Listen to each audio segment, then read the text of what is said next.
Good morning, everyone. Today is Thursday, September 12th, 2019, and the Housing, Health, Energy, and Workers' Rights Committee will come to order. It is 9:05, and I'm Teresa Mosqueda, Chair of the committee, joined by Councilmember Gonzalez. Thank you so much for being here. Good morning. And co-sponsor of the legislation that we will be considering for the first part of today's agenda. As we've done before, we're dividing the agenda into two parts. The first part today is going to be on hotel legislation, so thank you all for being here in the past. We have done some other business before getting to hotel, so we're going to start with hotel first. So I appreciate you all coming back for public testimony. The first bill that we'll discuss will be Council Bill 119555, which is related to medical care. And then we will go back and revisit any possible changes and consider final vote as well from committee on Council Bill 119557, which relates to hotel employee safety protections, Council Bill 119554, protecting employees from injury and the penalty pay that we talked about with the last committee, and Council Bill 119556, which relates to employee job retention. After we consider all four of those bills, then we'll go to part two, which I don't know if anybody is here to stay for, but that relates to MFT, the multifamily tax exemption, and we will entertain public comment on MFTE at 11. If we do, I see one person that might be interested in talking about MFTE. If it's just one person at this point that wants to talk, no? Okay. Is there, I'm just gonna ask this when we get into public testimony. Before I wrap up public testimony, if there is somebody that wanted to talk about MFTE, I thought there would be a lot of people here to talk about that as well. If there's are a lot of folks, we will hold over public testimony so that we don't delay our conversation on hotel worker legislation. Those are the two parts of our agenda today, with the goal to get out of here by noon. And if there's no objection, I will move today's agenda be adopted. Hearing no objection, so ordered. Let's get into public testimony. Thank you all again for being here. We have a relatively short list compared to previous days, so instead of a minute, let's do a minute and a half so folks can get through some more testimony. Thank you, Faride, for putting that time on the clock. The first three people that we have are Margaret Diddums, Alan Collins, and Christy Smith. Hi, Margaret. We're moving fast here. Sorry to catch you off guard. Hi, thank you for the opportunity to testify. My name is Margaret Diddums. Hold on just a second, Margaret. Let me make sure that that microphone's on for you, and then we'll restart the clock.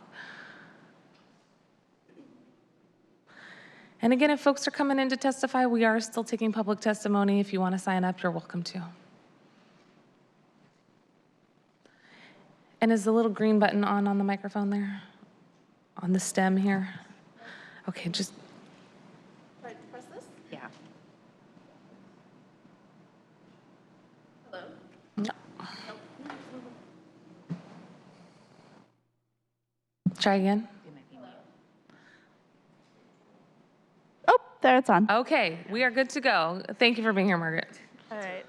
So I work with SEIU 775, and as a union, we want to applaud your work on this issue to protect the health and safety of hotel workers. We represent more than 45,000 caregivers in Washington. We're staunchly committed to supporting the economic stability, health, and well-being of low-wage workers.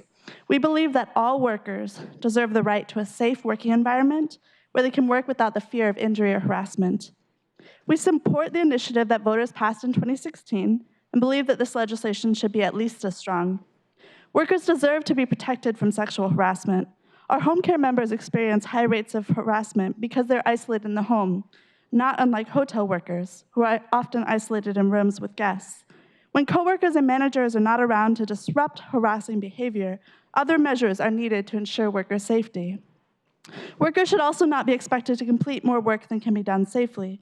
Our nursing home members experience high rates of sprains, back and shoulder injuries, and chronic pain. House cleaning is a similarly physically demanding job because of staffing issues, and no one should be pushed to work at a pace that causes injury and unnecessary stress.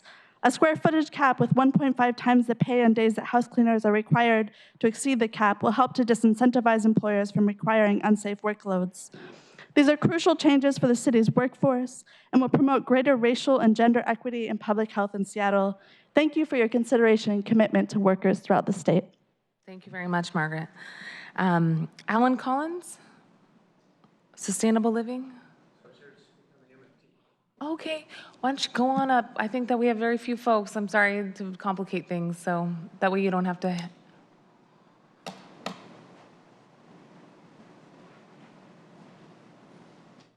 It's equally important. I didn't mean to put it in second. Thank you for Yes, slipping but us you in. know how it is. Good morning, everyone. Morning. I'm Can you Arlen. pull that microphone up? There you go. There you go. You're taller than Most folks. most folks. Is it on? Yeah. We good to go? Okay. Good morning, everyone. I'm Arlen Collins with President of Sustainable Living Innovations. We're a Seattle firm that's developed pre-manufactured panelized method for building multifamily high-rise buildings. Our technology helps us construct buildings more efficiently, more quickly, and at less cost than traditional construction. Our technology enables us to deliver high-quality, zero-net energy building in Seattle's urban core on small lots.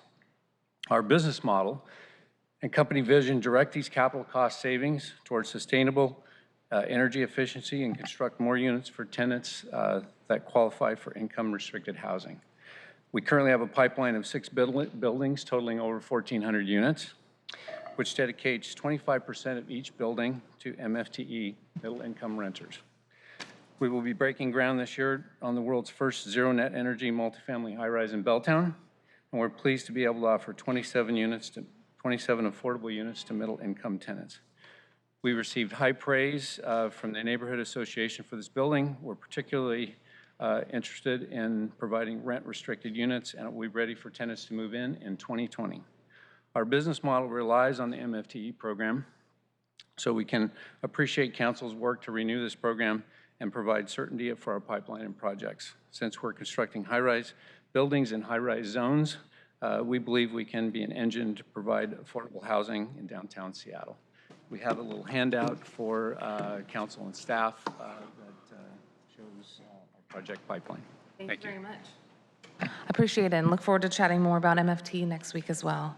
Christy Smith, followed by Deanne Shawley, followed by Ann Vandehey. Hi. Good morning. Good morning. My name's Christy Smith, and I'm the general manager of the Crown Plaza Hotel. I've worked in the hospitality industry for over 35 years, and I've worked in various positions in hotels before becoming a general manager. We've been talking about this legislation for weeks. We've heard and felt alignment on healthcare around this table between our industry and council members. Why are we back here today talking about arbitrary cash expenditures instead of quality of healthcare coverage? My hotel provides high quality, gold level insurance to all of our employees, which I thought was the intent to begin with, not the cost of the coverage. We have also been talking about what an appropriate penalty should be for those who choose to offer cleaning assignments over the maximum square footage. With no advance notice, outreach, input, or opportunities for review and discussion, you introduced and passed an amendment changing the underlying maximum square footage. This impacts the entire industry. Not once in this time period has there been any discussion at the committee table or in public comment about changing the square footage. We've been very sincere in our interest to provide feedback and help develop solutions. It is disappointing that the same sincerity is not shared by this committee.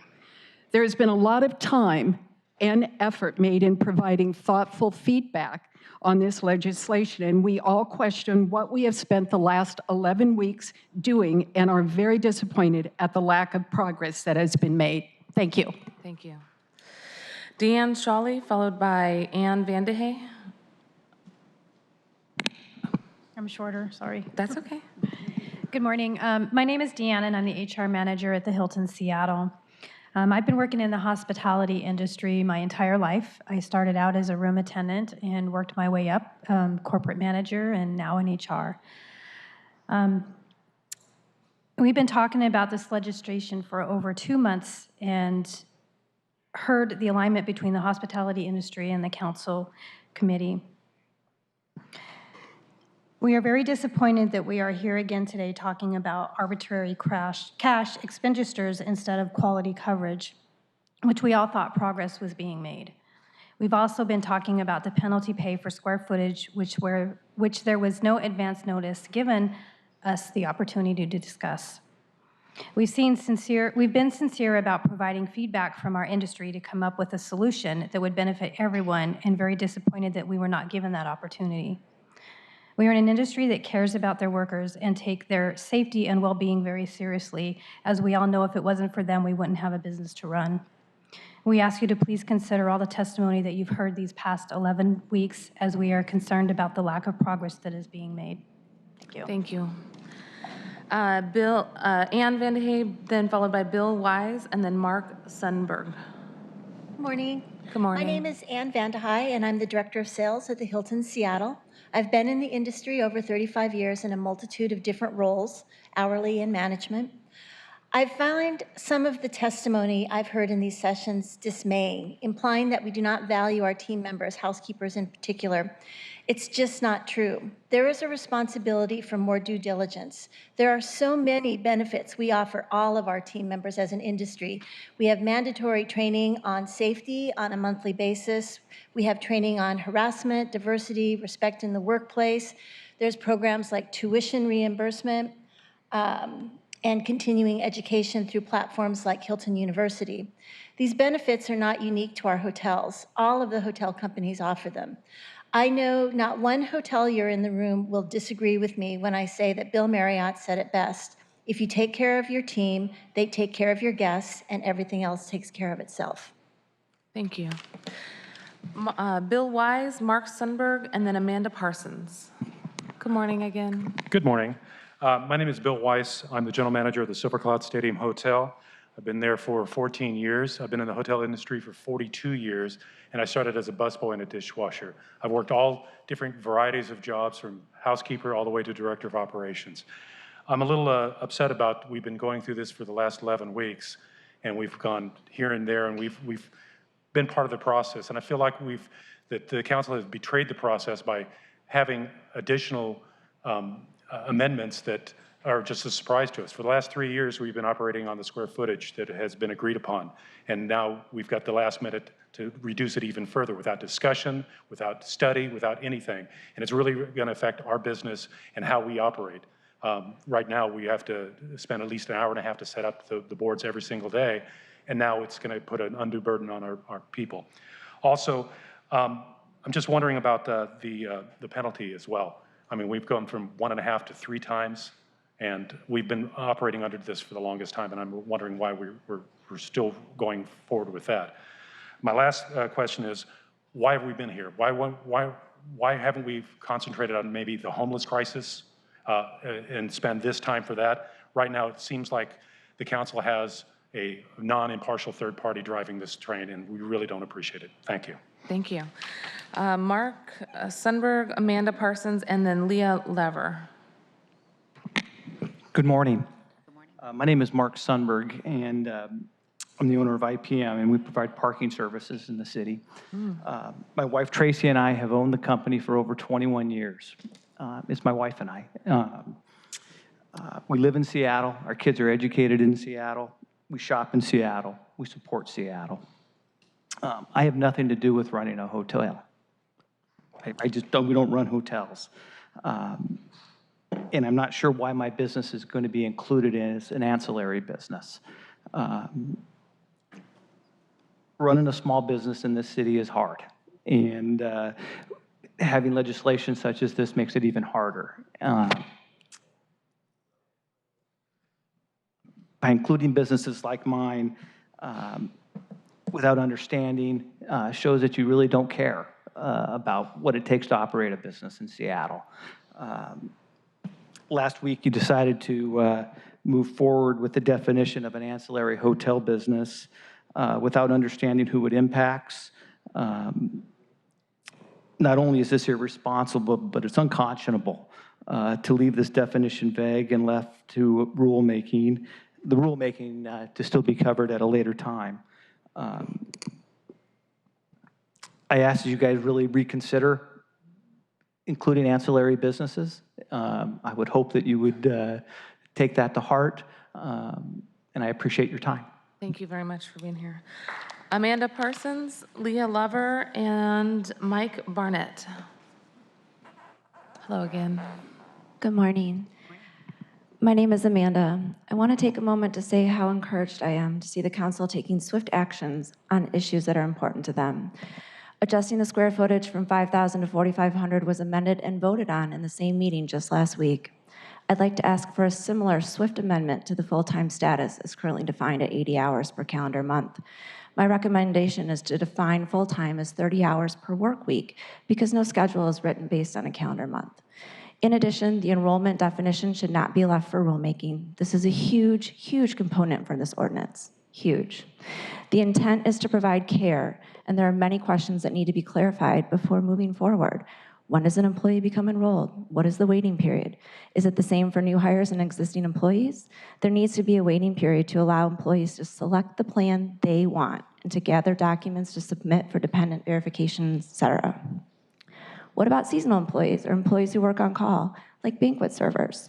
If they work 100 hours one month and 40 hours the next, do they gain coverage and then lose coverage? Is that the intent? If an employee works 72 hours or is currently proposed 80 hours, but then resigns or moves forward, how do we handle that? These are very severe questions that need to be answered, and it's a big section that needs clarification now, not later. Leaving this to rulemaking is irresponsible, and I ask you to reconsider. Thank you. Thank you very much. Hi, Leah. Good to see you again. Mike Barnett and then Steve Visosky. Good morning. I echo the 80 hours. I have a lot of questions around that piece and would love to provide feedback on that, but want to spend my time this morning to talk about the healthcare expenditures. In the case of the hotels that I work with, it's still an immense increase over our current expenditures. Our plan is not a national plan. It's a Seattle plan. It's gold. It's compliant with I-124. I testified previously that the amounts were a great increase over the total cost of the premiums that we currently pay, and while there has been a reduction to these amounts, and it's still a large increase for us. In our case, it's a 14% increase for the employee and child component, a 19% increase for spouse or domestic partner, 21% increase for family coverage, and a 51% increase for single coverage. That's on the 2019 rates without considering the inflation rates. We've received our inflationary rates for 2020, and they're at 6.5%. So I'm concerned about the inflationary rates that we might see as proposed in the legislation, and that's going to continue to widen that gap. I've listed the price that we pay here, and I'll leave my written testimony for you so you can see that. But in my history in HR and medical plans, I've not seen increases anywhere near those amounts. I mean, 51%, double digits is a lot.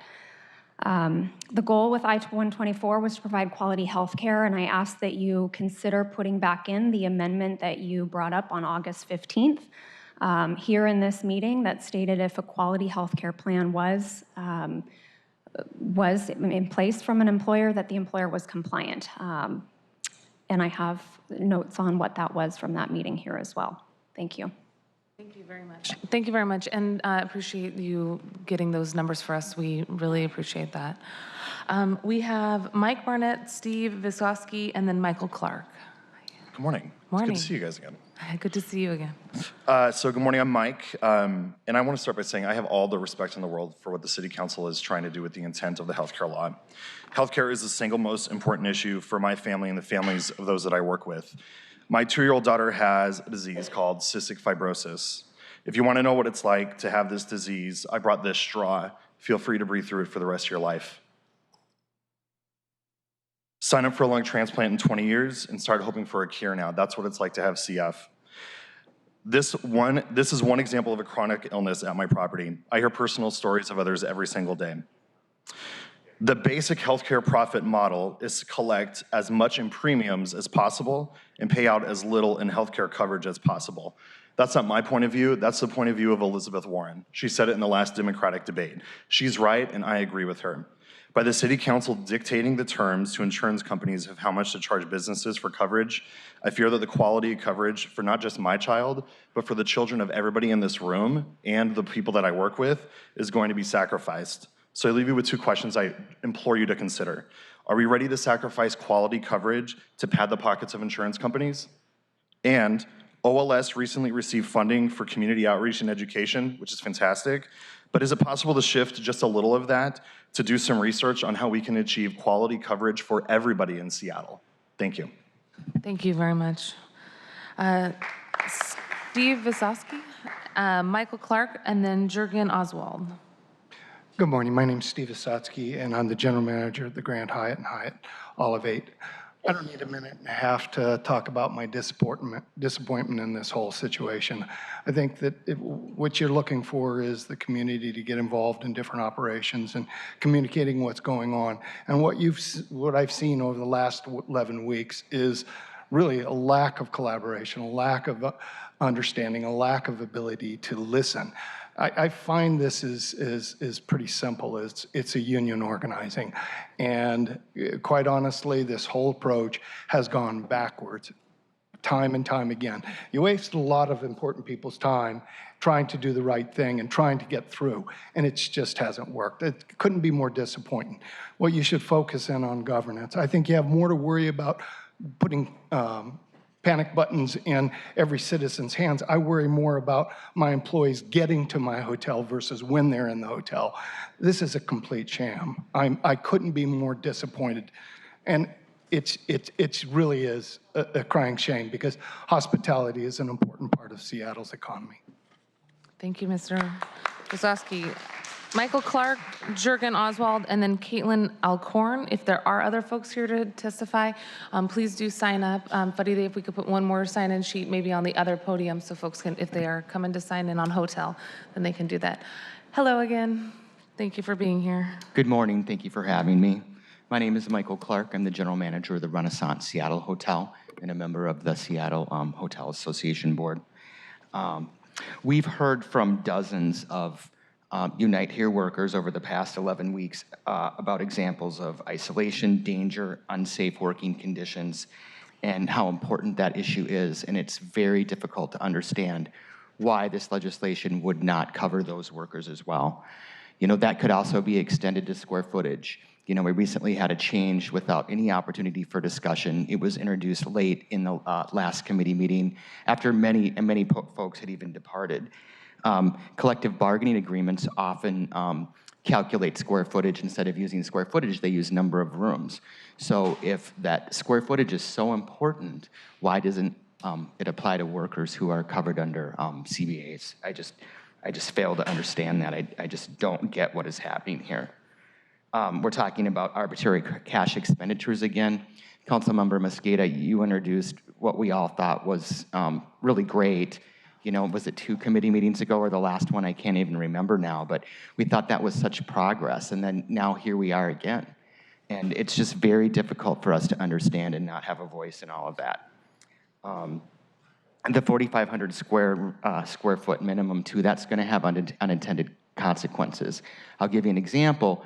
Previous legislation caused my hotel to eliminate turn-down service. And that eliminated 3 positions in my hotel.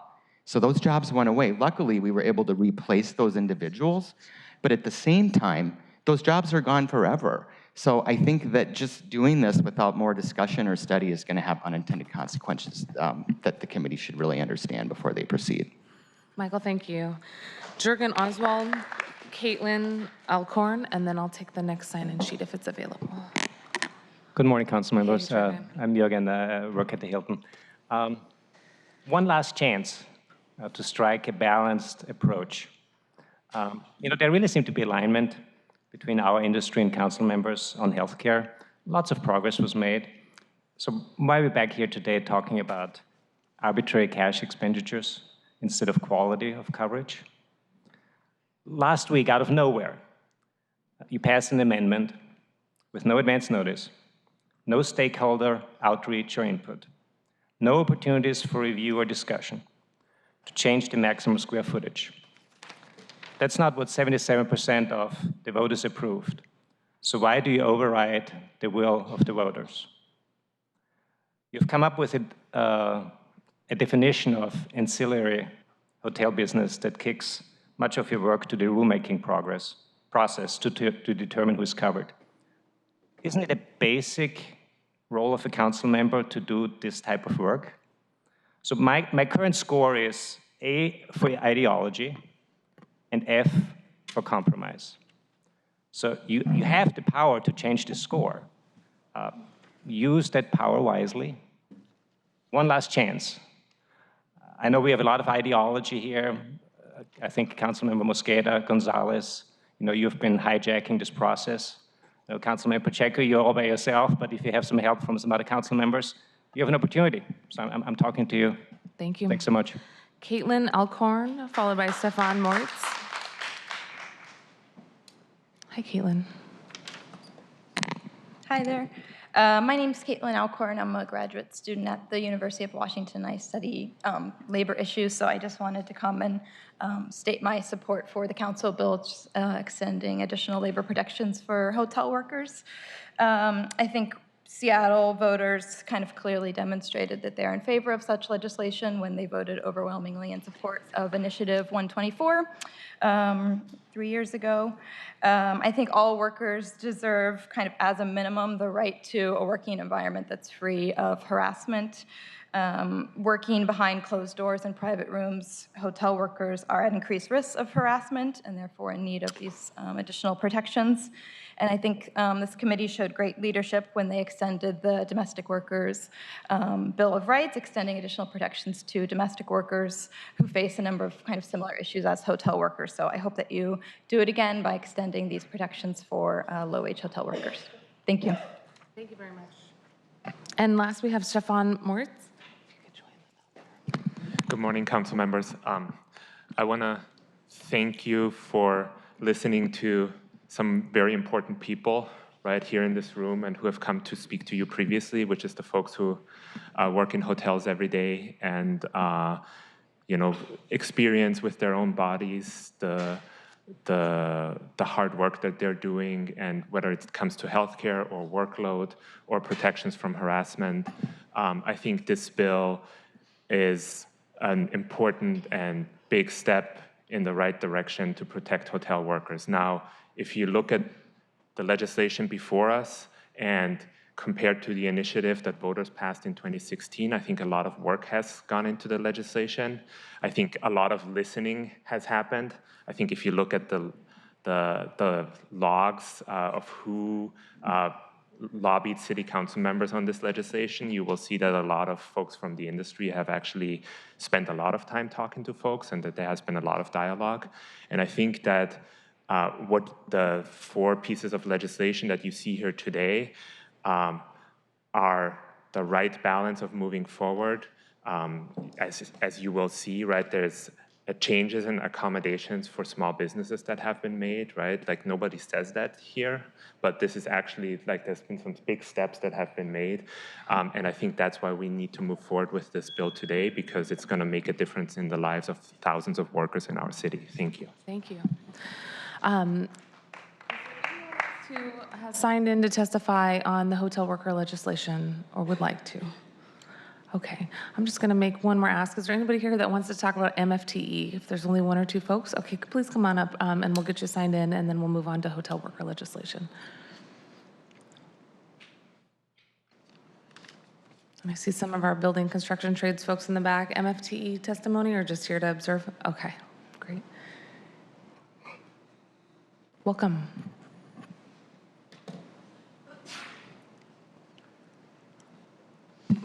Good morning, council members. My name is Mallory Van Abema. I work with the Housing Development Consortium as an advocacy and policy manager.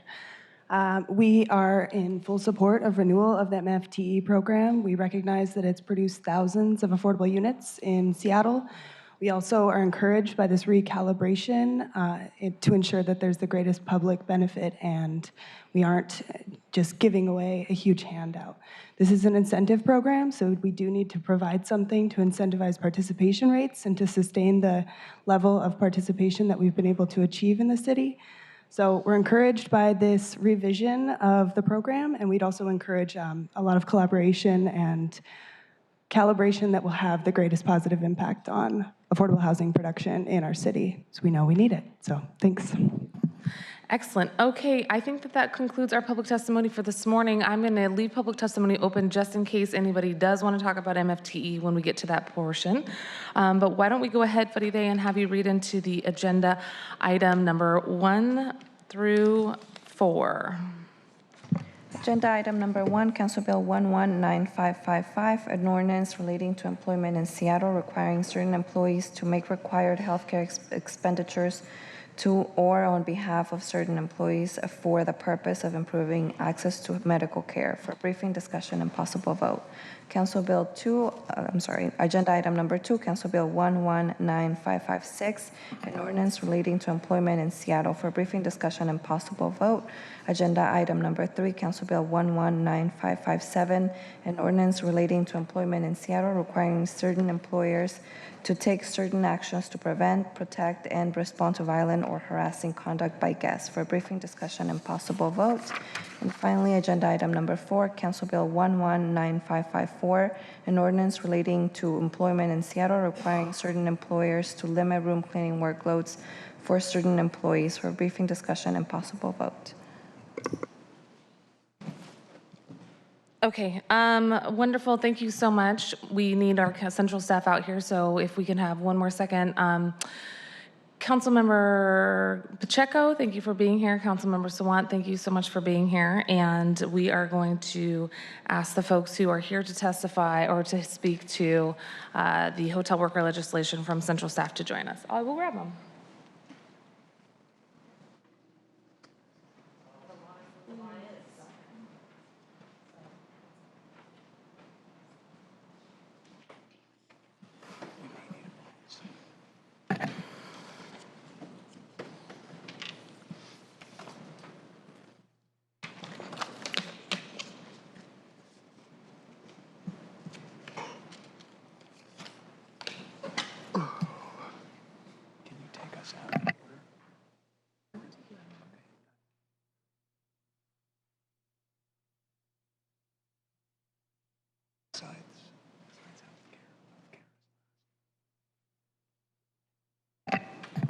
I want to just acknowledge there's some vinyl printing happening, and we're going to have to go ahead and do healthcare as we get the materials that come out here. So why don't we go ahead and review some of the technical amendments, final amendments that have been considered for the other 3 bills briefly, and then we will return to healthcare. Councilmember Dan Eater, Council Central Staff. Would you like to take up? And Farida, can you help us get the items on the screen here? Which one would you like to take up first, Dan?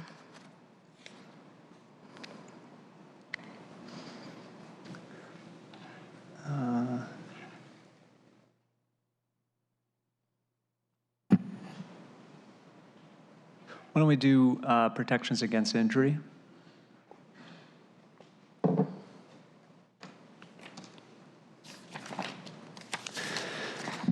Okay, I apologize to the committee, but staff was not able to pull together the kind of matrix highlighting the changes to the previous iteration of the bill as we have done in past iterations. So for the viewing audience, protection against injury is Council Bill 119554, and that's item number 4.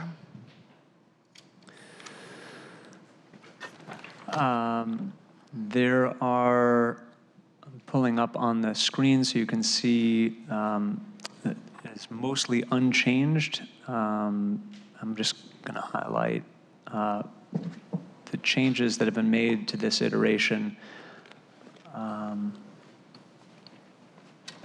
They are mostly, I would characterize as technical cleanups.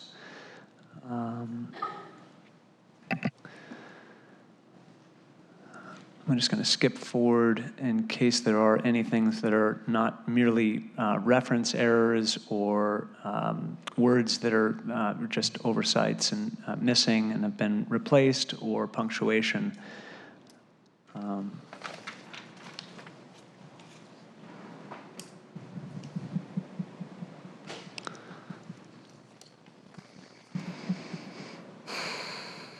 So Dan, does this have any of the definitional changes that we had been considering for the other bills, such as ancillary business and a hotel purpose included?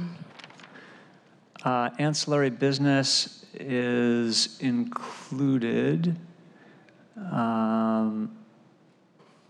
are no changes in the substitute, but I believe there is.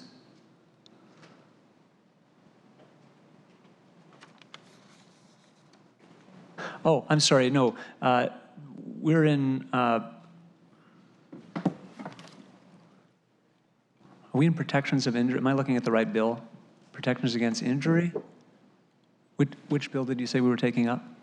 You said we were taking up protections from injury, Council Bill 119554. Okay, so this one has no ancillary business definition. Okay, what are the technical amendments, if They any? are exclusively missing words, corrections to internal references and typos. So this is Okay. purely technical. Are there any questions from our council colleagues on this bill? Okay. So seeing none, I think I would like to go ahead and move the committee consider Council Bill 119554, protecting hotel employees from injury. It's been moved and seconded. Is there any other conversation? Seeing none, all those in favor of moving Council Bill 119554 as amended from committee to full council, please say aye. Aye. Any opposed? Any abstentions? Okay, that council bill will pass out of this committee with a vote of 4-0 for full council's consideration on Monday, September 16th, I believe. And Councilmember Pacheco, did you have a question? So I have a definition regarding ancillary business. Did you want to talk We about will, that? I think the next bill that we will take up, we'll get to that. Okay, great. So Dan, thanks. Please let us know what other bill you would like to take. That was agenda item number 4, which has been read into the record and then moved and voted out of the committee. What bill would you like to take up now? The job retention bill. Okay, job retention is Council Bill 119556 for the viewing audience. And if we can get that pulled up on the screen. And that's item number 2 on our agenda today. I'll go ahead and talk about the changes to this bill. As with the previous bill, there are a number of purely technical changes here, commas, dashes, making sure that the right citation is included in each section. And the only substantive change is the added definition of hotel purpose, which clarifies what the hotel purpose is in the definition of ancillary hotel business. So to refresh memories, ancillary hotel business means any business that routinely contracts with the hotel for services in conjunction with the hotel's purpose, leases or sublets space at the site of the hotel for services in conjunction with the hotel's purpose, or provides food and beverages to hotel guests and to the public with an entrance within the hotel premises. So there's 3 kinds of businesses that can be considered an ancillary hotel business. Hotel's purpose on page 4 is defined to mean services in conjunction with the hotel's provision of short-term lodging, and then it specifies exactly what kinds of services. And before I read these services, I'll mention that they come directly from the NAICS Industry Code definition of how to define a hotel for statistical purposes. Those services include food or beverage services, recreational services, conference rooms, convention services, laundry services, and parking. For those who would like to look up the NAICS code, it is 721110. Thank you. So we had a pretty robust discussion about this at last committee's meeting on hotel purpose. The NAICS code, thanks to Councilmember Gonzalez, were read into the record there. And then we've circulated the NAICS code to our council colleagues for reference as well.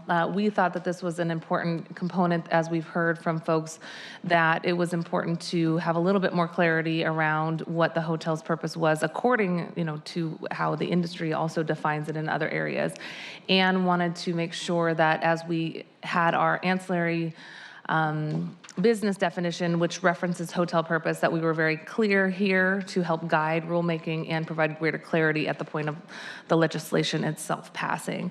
Councilmember Gonzalez, did you have anything else to add to the desire to include hotel purpose here? I think that's Okay. a good description. Okay, and I know we do have some other language. Councilmember Pacheco, you referenced your potential amendment around ancillary business, but before we move to that, on hotel purpose, do folks have any questions on the inclusion of this language? Okay.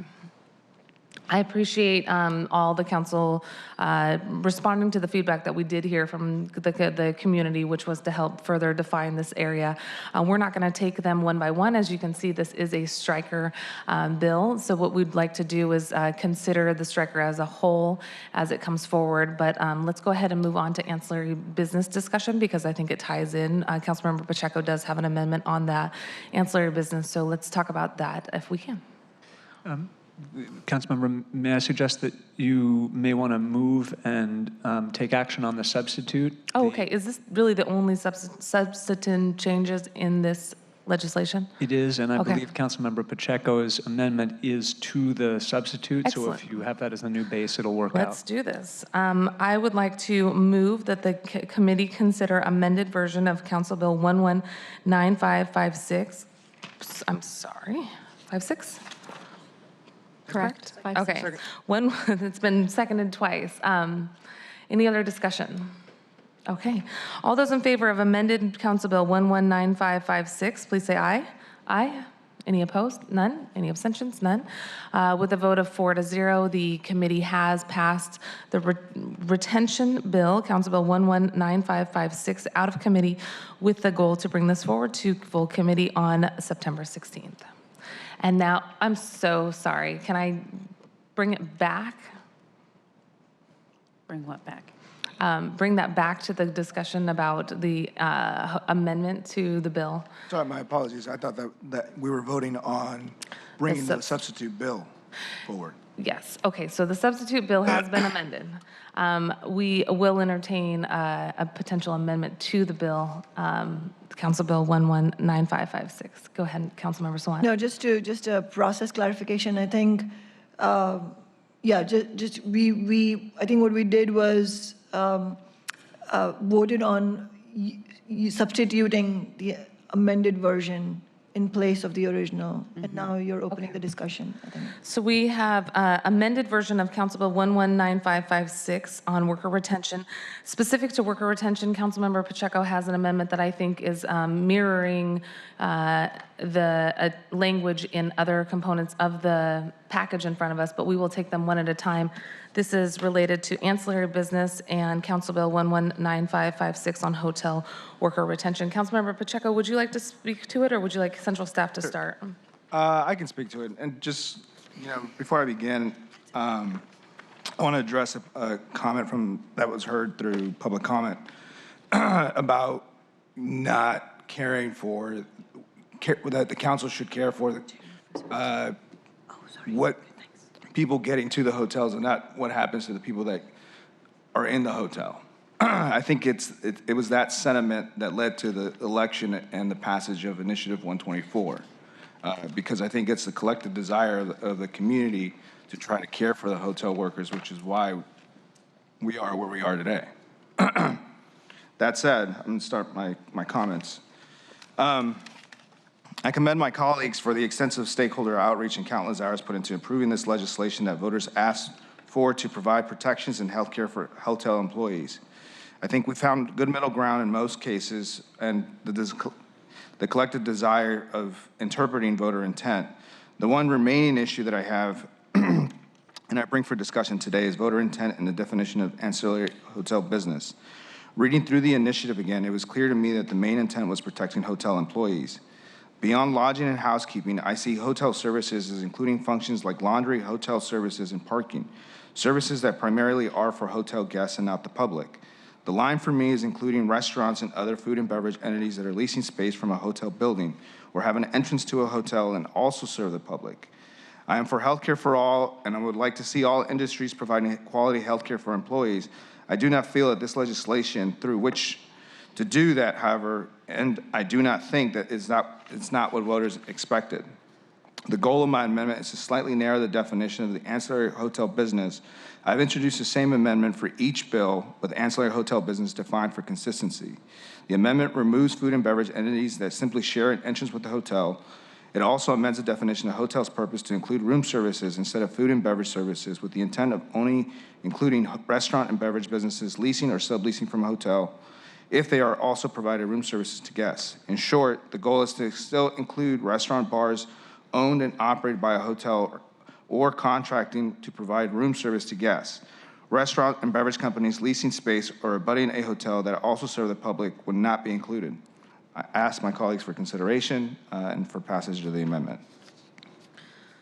Thank you, Councilmember Pacheco. This is similar to a conversation we had at the last committee meeting where folks had talked about the intent to make sure that individuals who are working in the restaurant industry but are part of the hotel in that they have an entrance into the hotel premise, and recognizing, as we heard in public testimony, that many people still work in the hotel industry. They got their start in restaurants and bars and in coffee shops, and one person mentioned a busboy, for example. This is an element that many people anticipate when they go to a hotel, to have a restaurant, a bar, a coffee shop. If there is an entrance into that hotel, we've really gone far a ways from the initial discussion around just being close to or proximity or even within the building premises. I think that your point is really well taken about wanting to make sure that we stay true to the intent of the initiative and the voters' will, and with 77% of the voters supporting the initiative, and that included the addition of restaurants and food and beverage services.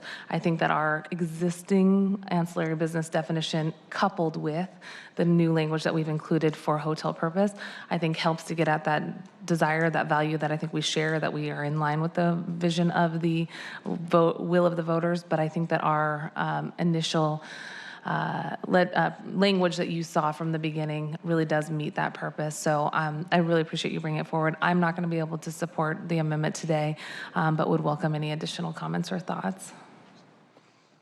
Okay. Thank you for bringing that forward. And also, I do hope that with the inclusion of hotel purpose, folks feel that the language that we've pulled directly from the NAICS code, which talks about food and beverage services, helps stay in line with that same value. I appreciate you bringing that forward. Did you want to move the amendment, or would you like to reconsider? It's up to you. I move the amendment. Okay. The amendment's been moved. Has it been seconded? I'll second for the sake of discussion. It's been moved and seconded. As I mentioned before, I'm not going to be able to support it, but I appreciate you working to try to raise the issues. Any other comments? If I may just really quickly add, I think I also am unable to support this amendment. I spoke a little bit about why in the last committee hearing. I do think that it's important to include food and beverage services to hotel guests. First and foremost, it appears as one of the sort of part of the definition of the NAICS code that defines hotels' purpose, and also in the state statutes that define hotels and the services they provide. But also, I think this amendment is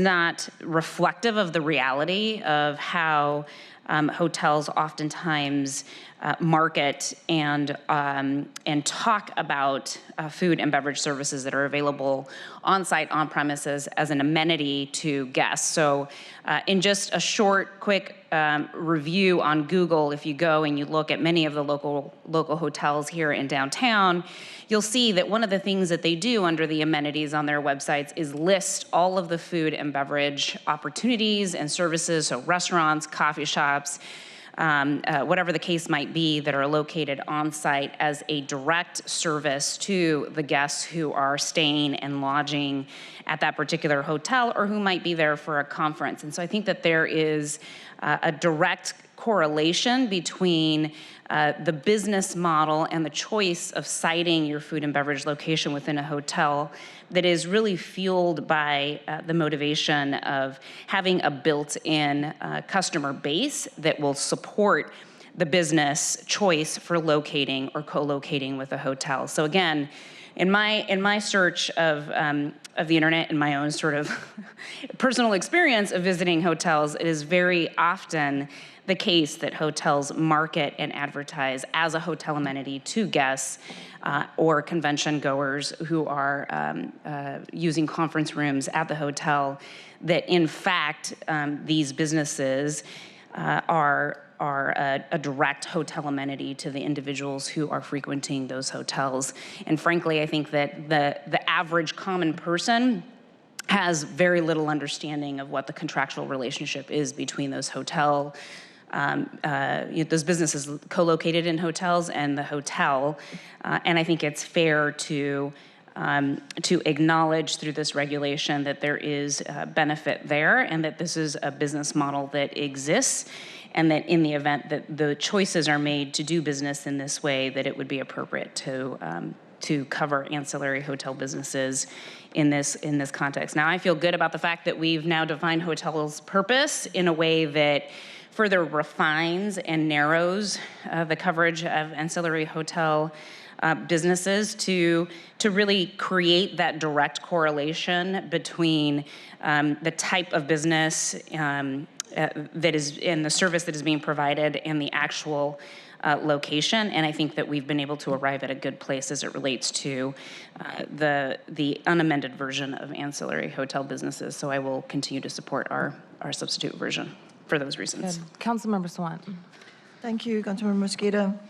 I will also not be supporting this amendment, and I support the language that exists in the substitute version of the bill that we just talked about. First of all, just to echo some of the points that have already been made by yourself and Councilmember Gonzalez, one that this is the definition of the ancillary hotel business is derived from the standard definition of hotel itself that has been adopted by the industry as a whole, so it's completely consistent with that.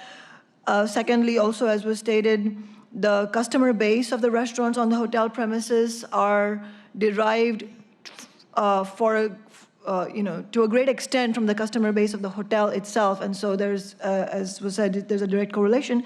But I also wanted to add one more thing. One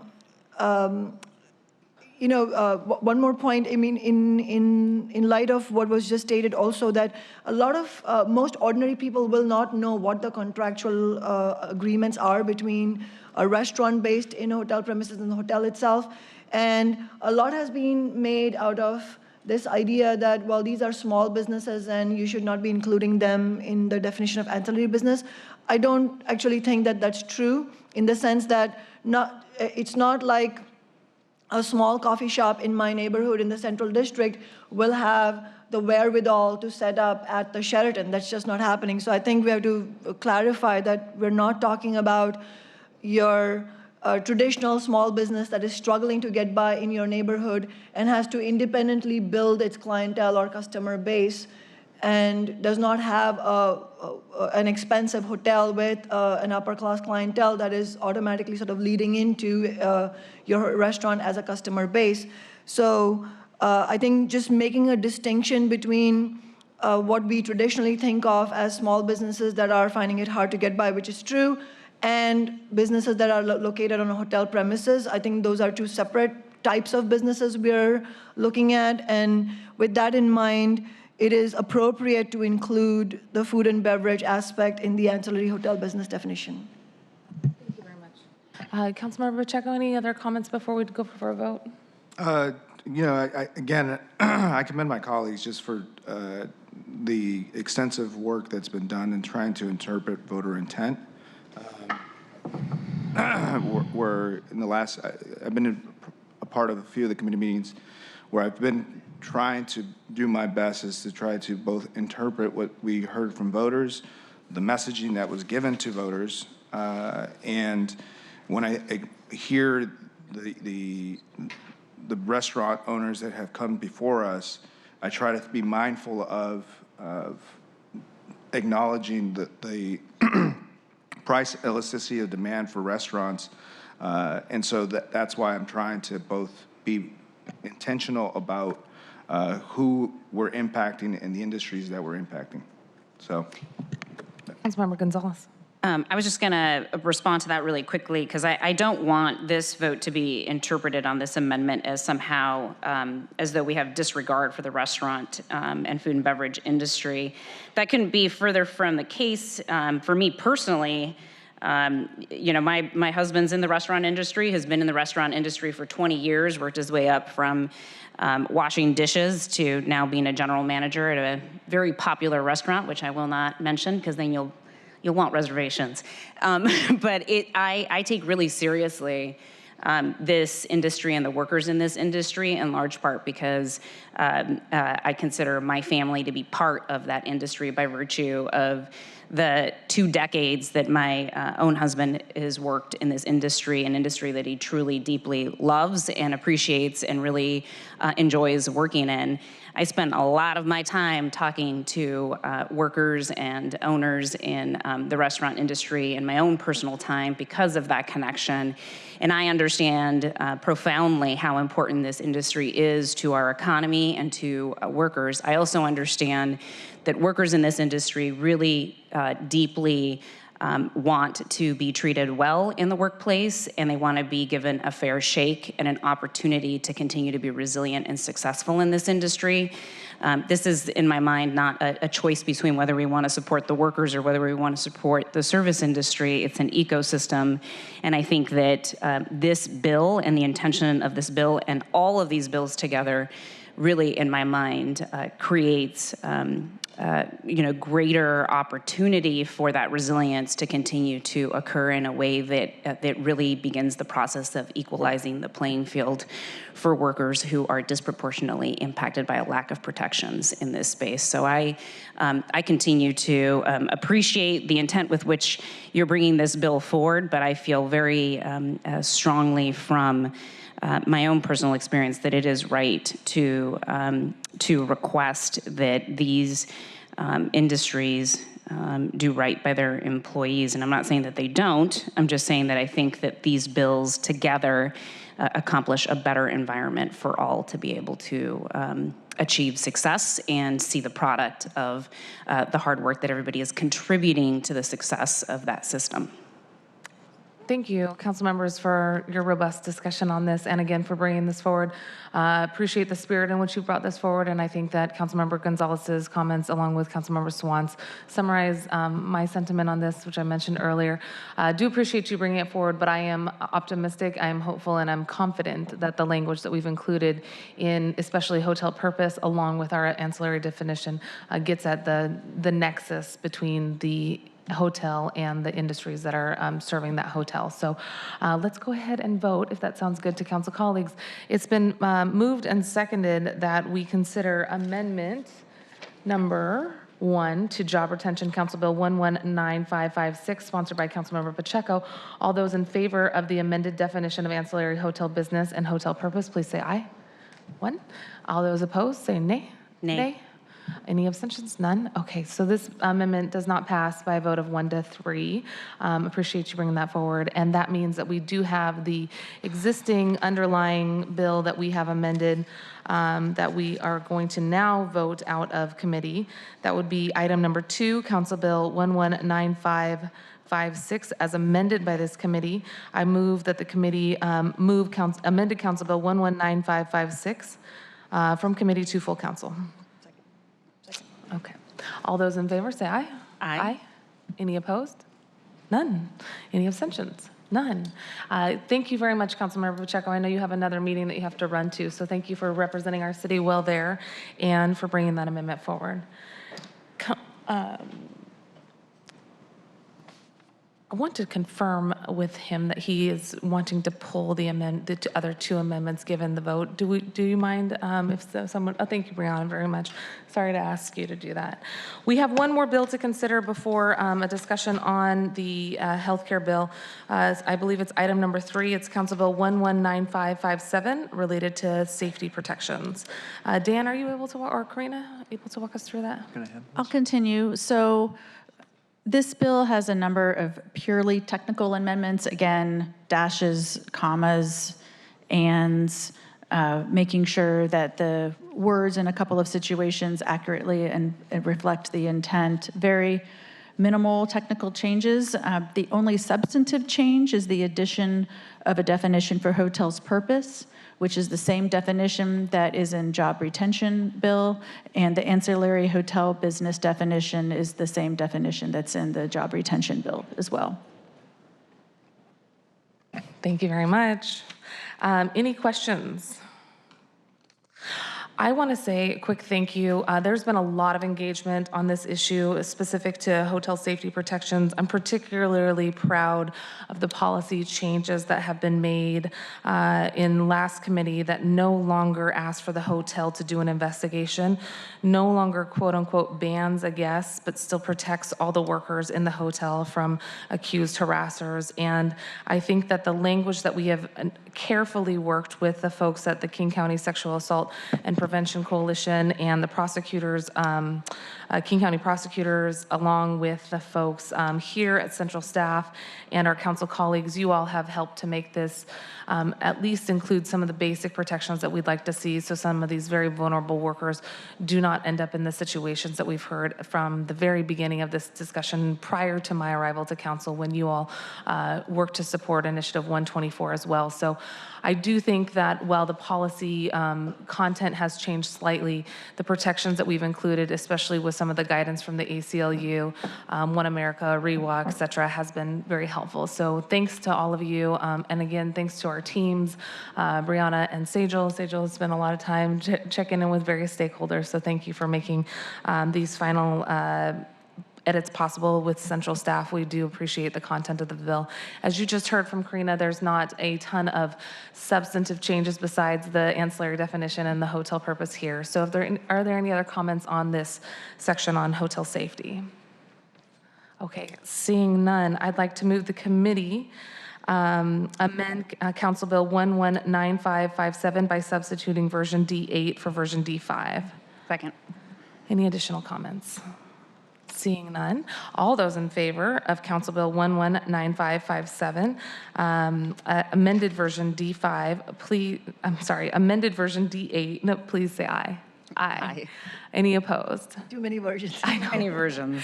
Any opposed? None. And then any abstentions? None. Great. So we are going to recommend the committee move to full council, Council Bill 119557 as amended for full consideration on September 16th.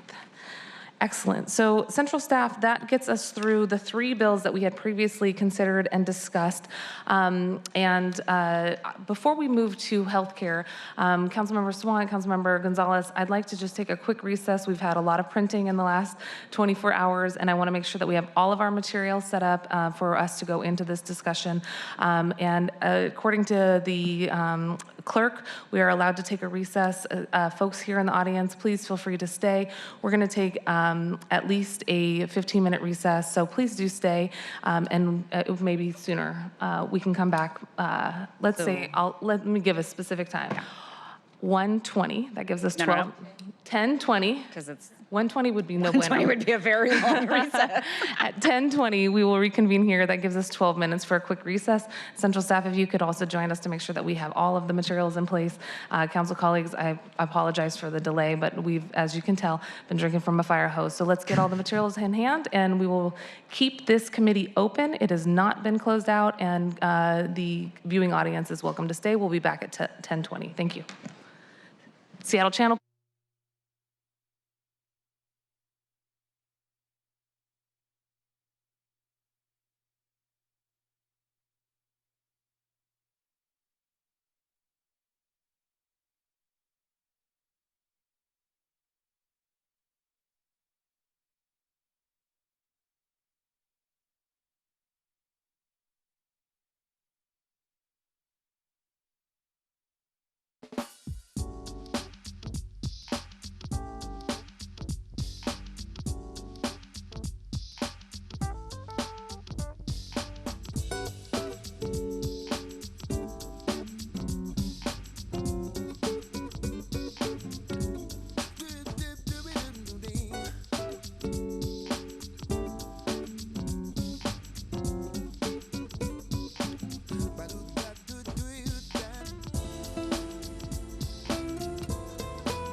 Okay, great.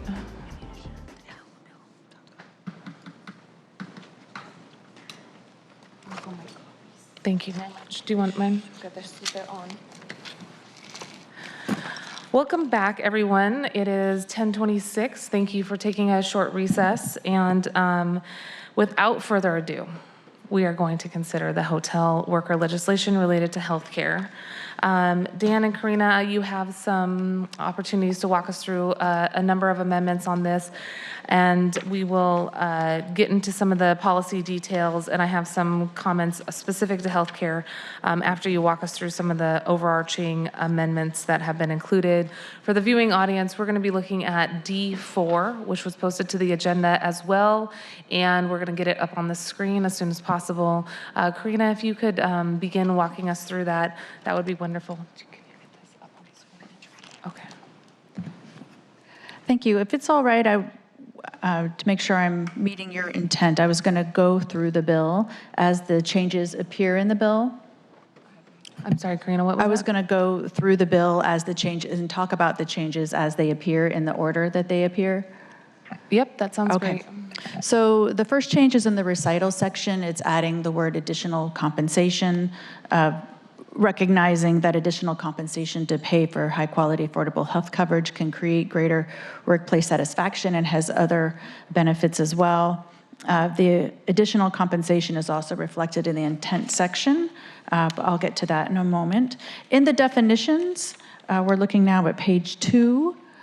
There are a number of new definitions. First is the addition of ancillary hotel business, which was not defined when this bill was last considered. The definition that you see now matches the same one that's in job retention and safety protections. Moving on, annual enrollment period is a definition that is added to help clarify the meaning of qualifying life event. This definition reflects pretty much the same language as is seen in the federal regulations governing the Affordable Care Act. I'm just going to continue going on. If folks have questions, please let me know. On page 3, there's a definition of covered employer, simply stating that covered employer means an employer who meets the criteria for coverage in this law. Moving on to page 4, the definition for gold level equivalent is struck because it is no longer used in this version. Health coverage, also on the same page, has a definition. Hotel's purpose is added, again reflecting the same definition of hotel's purpose and job retention and safety protections bills. Hours is added. This definition actually is already in the Office of Labor Standards rules for Initiative 124, 14.25, and this definition is helpful for employers and employees trying to figure out what hours they count when they're determining whether or not they've worked an average of 80 hours to be covered by this law.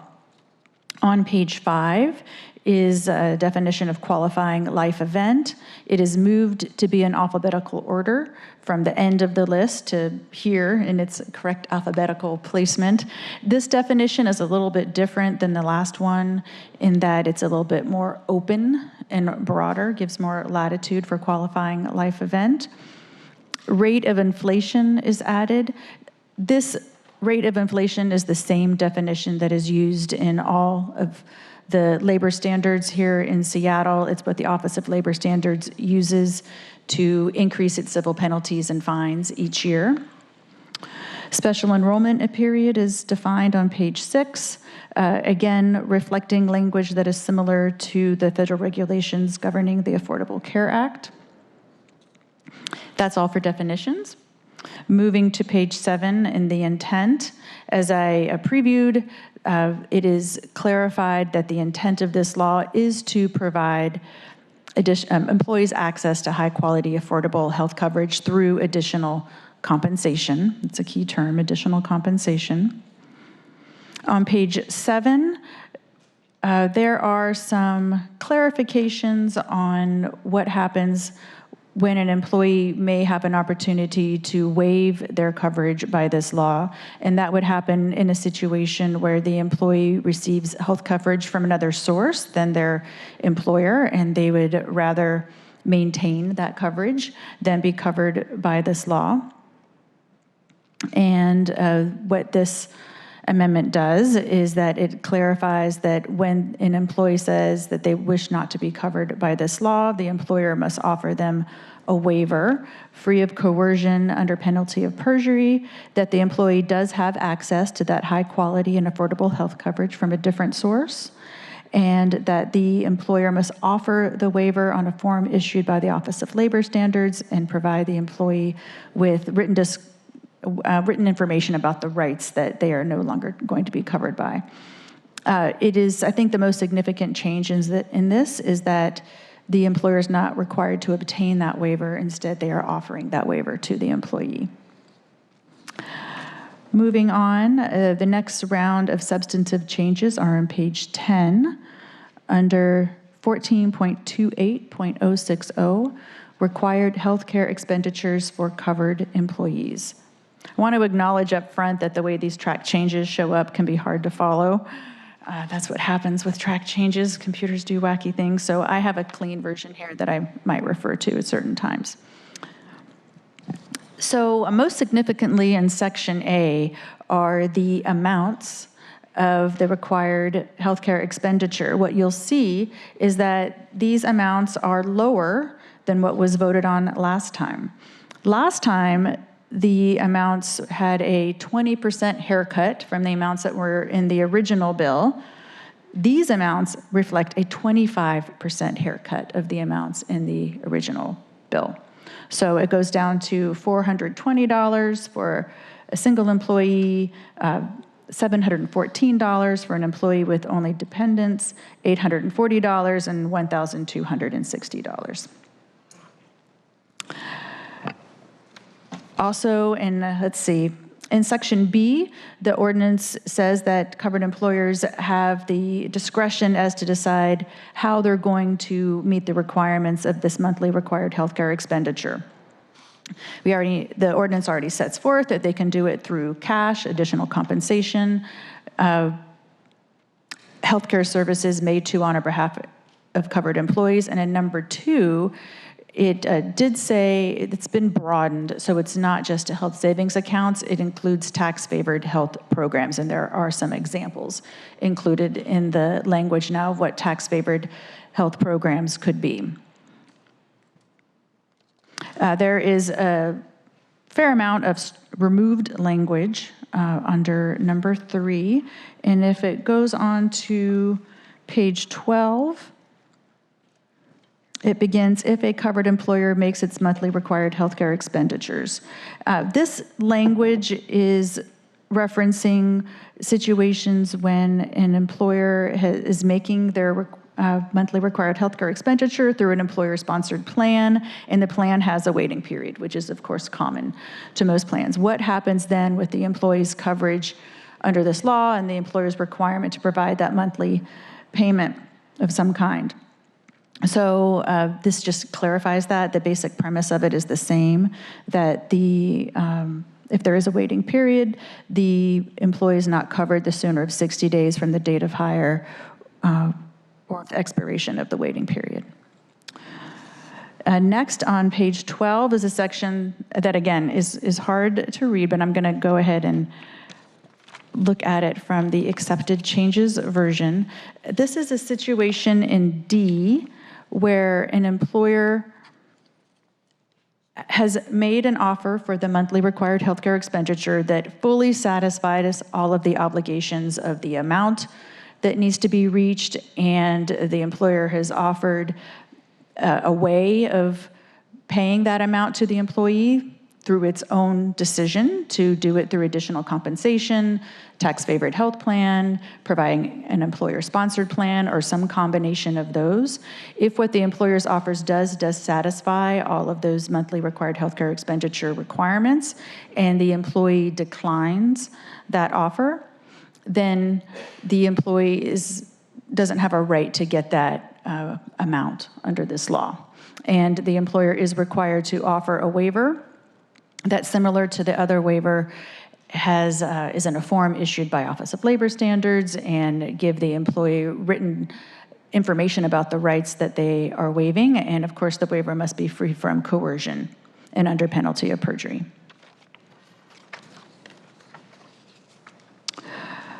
After this, I believe that most of the changes are technical, but do want to bring attention the removal of an exemption from the law if an employer is offering a gold level equivalent healthcare plan. That has been removed since the last version. So the way that an employer might not have to make this payment is if the employee declines the way that the employer is offering their monthly healthcare expenditure, or if they are not covered by the law at all because they receive coverage from another source. And do you anything else in this? One more thing. Okay. This is important. I'm glad you asked. The effective date. When this was last passed, it was April of 2020, and it has been extended for ancillary hotel businesses with between 50 and 250 employees that contract, lease, or sublease with a hotel.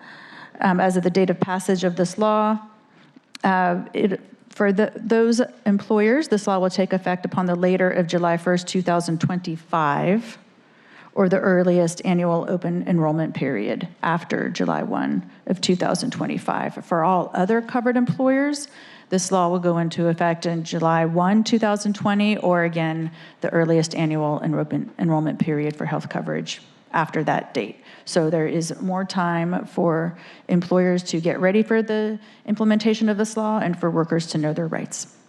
And that's in harmony with what we did in the other legislation. We wanted to Correct. harmonize that date. Okay. I do have one question, and then I'd love to open it up to council colleagues. You mentioned the 80-hour-a-week threshold, and I'm looking for that. I believe it's on page 7 of D4, and I'm not seeing it jump out at the page at me. Sure. It's after line 5 on page 7. Okay, thanks, Dan, for scrolling back to that. So we did hear some public comment around how 80 hours a week is calculated, and I know we have specifically included in there a reference to rulemaking and director's rule. Can you talk a little bit more about how that 80 hour a week threshold, 80-hour threshold potentially could be calculated by the folks at the Office of Labor Standards? Any additional insight as to how that may be calculated or options that they may have as they look at that? I believe that the Office of Labor Standards is going to be the expert on how to calculate that, and I do believe that their rules do address this issue. Dan, do you have anything to add? No, I don't. I think this is consistent with the way 124 approached the same provision to determine who is going to be covered. And I know that there were rules for 124, but I'm sorry, I don't know exactly how this particular item was treated Okay, so I would love to follow up with Office of Labor Standards so we can address some of the questions that came up today in previous discussions around labor standards legislation. When we've had similar types of calculations, Office of Labor Standards have often looked at an average. So for example, if 1 month somebody works 75 hours and another month somebody works 85 hours, if there is an average that they look back upon, that would be helpful to know. I also think that it would be helpful for us to have a sense of our intent. I think our intent as the legislative body and the council members who've been considering this is to ensure continuous coverage. And so similar to previous conversations, we just want there to be continuity. And so I think we'll follow up with the question around continuity of how this 80-hour threshold is applied, and I think they will be able to give us a robust answer. But it is a valid question that's been asked, and I want to make sure that we address it as it comes forward on Monday. That was one of my questions. The other question that I have is there any other amendment that you would like to consider today? I know we had initially thought about some additional amendments. I believe those have been all pulled. This would be the content of what we'd be voting on today. That's correct. Okay. Councilmember Sawant, you have been great about articulating the fact that we wouldn't be in this situation if we had universal health care, and we wouldn't be in the situation that we understand from many of the employers where health care is becoming increasingly expensive, and we wouldn't be in the situation where workers are constantly having to bargain their wages compared to health care at the bargaining table for those who have representation. And it does seem like that it is worth elevating those points again as we think about final passage of this. Would you like to comment on that? Because I think it's a point well taken, and some, frankly, employers have also expressed that if we had a better system nationwide or even at the state level, we potentially wouldn't even be in this situation. I'd love for you to comment on that. That's right, and I appreciate, Councilmember Mosqueda, you including this even in this final discussion in the committee. As you said, we've made these points before. I believe all three of us have made those points, but I think it is important to reiterate, because if we had had a real Medicare for all system in this nation, then neither employers nor workers would be, this wouldn't be a topic of conversation for either of us, because then we would be guaranteed quality health care regardless of where you worked. Even if you were unemployed because you were on disability, you would have all your healthcare needs guaranteed. And especially, I think we should mention the needs of women and the LGBTQ community, especially the trans community members. But I also think that this is a good opportunity for us to also highlight that the companies and the employers who are maybe not thrilled about this, to keep in mind that the best way that you can address this issue is the same way that we are attempting to address this issue, in the movements, which is fighting for Medicare for all. And ultimately, you are also getting squeezed by the insurance industry and the pharmaceutical industry. And the only way to solve this problem is to unite on that basis. But it cannot be on the backs of workers. So I don't think there's anything inappropriate happening here. This is absolutely the bare minimum that our city council should be doing in our city to protect our hotel workers, some of the most vulnerable workers. And no books can be balanced on the backs of workers. And if this is burdensome, which it may be for some employers, it actually points towards the need for us to unite to win Medicare for all, which is urgently needed. Thank you very much. Appreciate you raising that point earlier, and wanted to make sure that that was included as sort of as the framing of this. We are really interested in making sure that if there is the possibility of getting extra dollars in hand for people to potentially purchase on the exchange, that's an option, but that we also look at what we can do holistically across the state, across the country, to make sure that folks who especially are in sometimes very demanding positions have access to comprehensive care, and that they have the means to purchase it. So thank you for raising that. And speaking of the means to purchase it, hopefully getting that element out of our healthcare system at the local level and at the state and national level. International. At the local level, we'll have some more conversations next year about looking at what San Francisco and Los Angeles have done around regional health plan concepts, and looking forward to working with you on that too, to see what else we can do locally. So I look forward to that, yeah. I would love to sort of jump in with some pieces here and then maybe conclude with some thank yous. But I think folks know that the bill that we have in front of us has had tremendous amount of feedback. As you heard, a lot of people have provided us with edits, direct line item edits, concept edits. We've received numerous calls and emails from worker advocates, from the industry, from community members as a whole. And I take to heart some of the concerns that we've heard about not all of those ideas being incorporated in this last bill. I think there has been a sincere effort to include feedback, and your feedback has been received, appreciated, and while not all of the language that we've all discussed over the last 11 weeks has been included, it has been a very it's a tremendous honor to be able to work with all of you as you've provided that feedback specific to the healthcare legislation.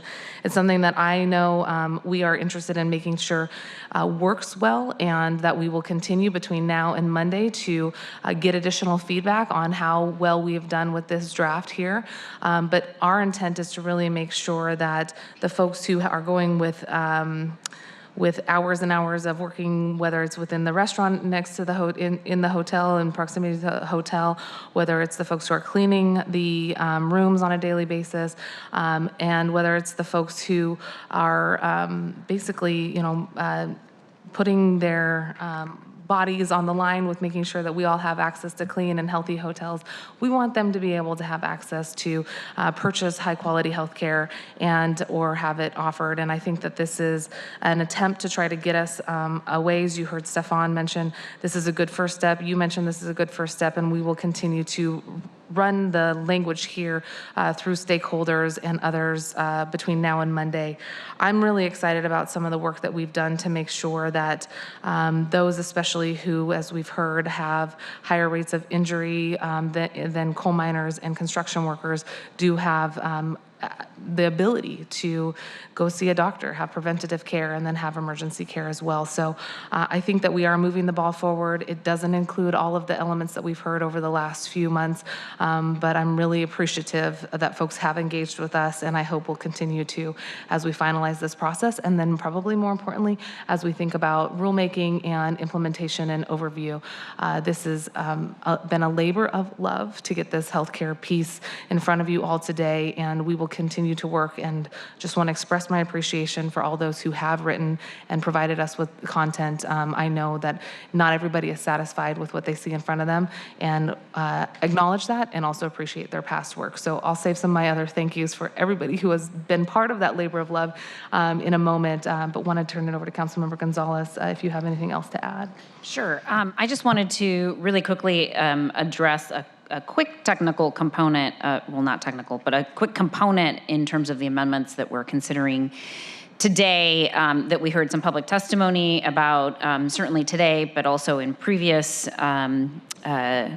hearings that we've had in this committee, and also have received correspondence about this primarily from employers. And that's on the issue of our decision today to remove the language related to specifying a specific level of healthcare plan. I do think it's important for us to articulate that the decision that we're making today as co-sponsors and as supporters of the overall effort in this healthcare bill are really designed to and are consistent with the original intent of the ordinance, which is to improve access to healthcare coverage. It's my belief that these amendments bring the ordinance within a framework of a similar type of ordinance that we saw come out of San Francisco. Councilmember Mosqueda referenced this. That's the Healthy San Francisco law, which similar to this law, though more broadly applicable, applied to uninsured individuals within San Francisco with healthcare coverage. And that was, again, focused on the access piece to healthcare coverage. That law has been on the books since 2006 when it was first considered and passed by that city, and was challenged subsequently by their restaurant industry, and ultimately was upheld by the Ninth Circuit Court of Appeals.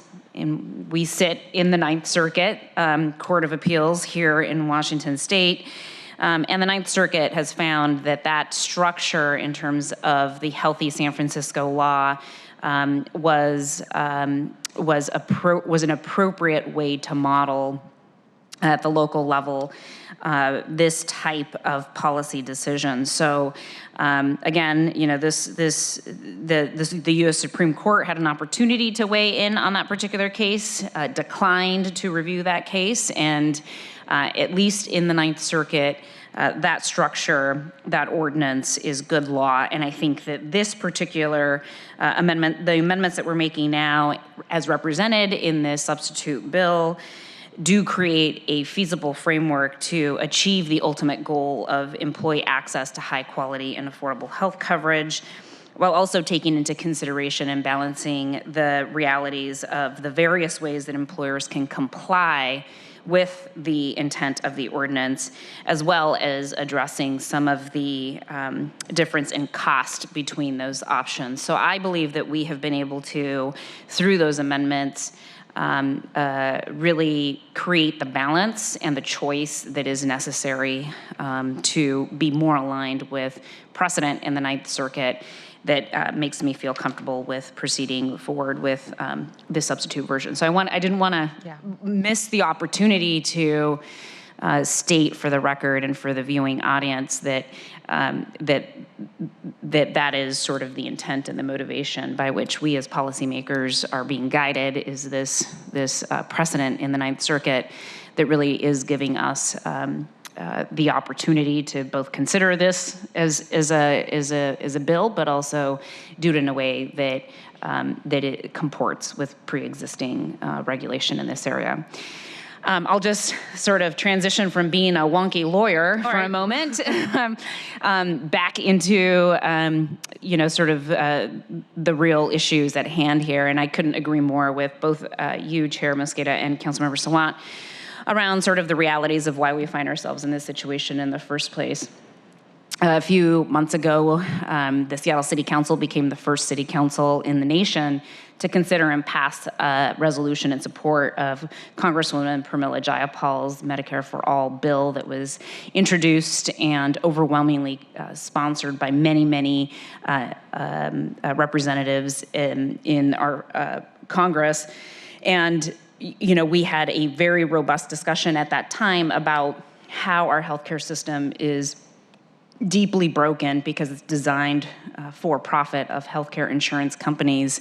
And the reality is that in this country, we rely on our employers to be the providers of health insurance, and your health insurance and your health and your livelihood of both yourself and your family are largely dependent on whether or not you have a job and whether or not that job is with an employer who is big enough and lucrative enough to be able to even access the very expensive products that are offered within the healthcare insurance industry.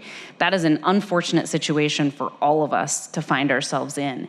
So to me, this isn't a conversation about whether or not employers are wanting to skirt some sort of social compact to provide health care.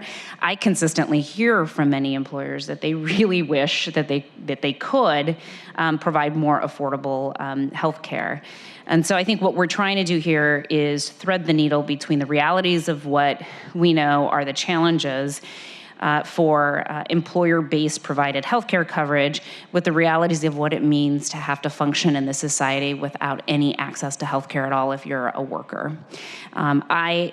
This issue is extremely personal to me. I spent more than 30% of my life without any healthcare insurance by virtue of not of working in low-wage retail industries. I've worked in hotels. I've worked in department stores. I've worked in fast food. I understand what it means to hope and pray that today is not the day that you're going to need health care.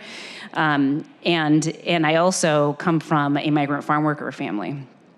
And in my family, as a migrant farm worker, we were absolutely cut out of any sort of healthcare conversations for sure, and we weren't covered by many labor protection laws either.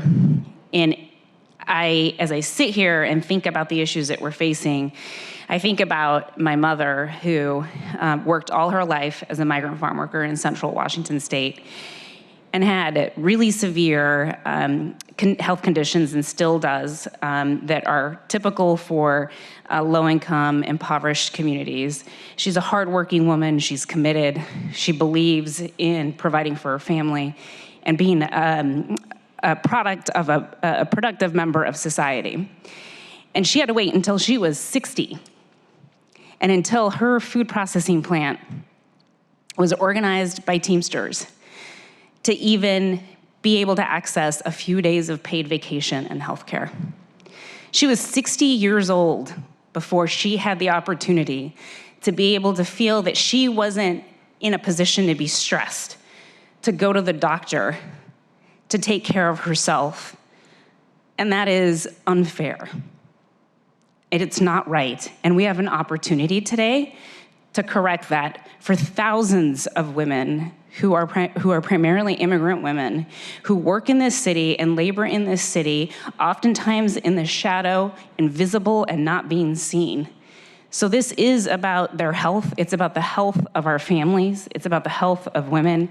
And it's about trying to do what we can, what we are obligated to do in this city where we can to really create a more level playing field for the people who need it the most. And so I'm really thrilled that we're in this position to be able to use a limited tool that we do have to really provide this important relief to so many women and their families to be able to access this healthcare. I think it's the right thing to do, and you know, I really sort of am getting emotional because I do this in sort of the spirit of the strength of my mother and women like my mother who I know outside of this chambers right now are struggling to make ends meet and make everyday decisions. They make decisions every day about whether or not to be healthy. And it's all based on finances and economics. And I think we all have an opportunity to come together, both industry, employers, and workers, and say we're going to stand together here and we're going to make a difference. So with that being said, I look forward to voting this out of committee and to having a bigger celebration on Monday. That sounds great. Thank you for sharing that story. Thank you for grounding us. Yes, you can applaud if you'd like to. I didn't mean to cut that off. Thank you both for grounding us in the intent behind this legislation. I think you've both articulated well. The intent is to ensure that people have access to health care. And by one way or another, that we help to encourage more people like the story that you just shared about your mom to be able to be in a position to have a healthy life from the beginning and not have to wait till they're 60. The intent is not to engage in a game of gotcha. The intent is not to vilify any one industry or any person. It is to make sure that the folks who are working in our city are healthy and safe. And I appreciate you both grounding us in that. And I look forward to having more conversations around the intent of this legislation on Monday, but could not underscore more what you both just shared. So thank you very much. I want to say a quick thank you as well to Dan and Karina, who have been working with us as we've been thinking through the various amendment language. Thank you very much, Dan and Karina, the unsung heroes of the drafts, multiple drafts, as you've heard us talk about before. And for folks who have been waiting for those, there's materials still on the table that you can grab. Really, this has not been possible without you. So thank you for participating in that. And Karina, this is one of your first opportunities to work with the council on labor standards legislation in your new role. So thank you for jumping right in. And Dan, for working with us throughout the process and your ongoing patience and willingness, both of you, to engage with us and various stakeholders as we've tried to incorporate as much amendments as possible from the community. And if you don't mind, maybe I'll just read through a list of folks who I think have been helpful, instrumental in helping us craft the legislation in front of us. Erica Franklin and the rest of the folks at the City Attorney's Office, thank you for continuing to provide us with feedback. I know we'll probably continue to engage with you between now and Monday.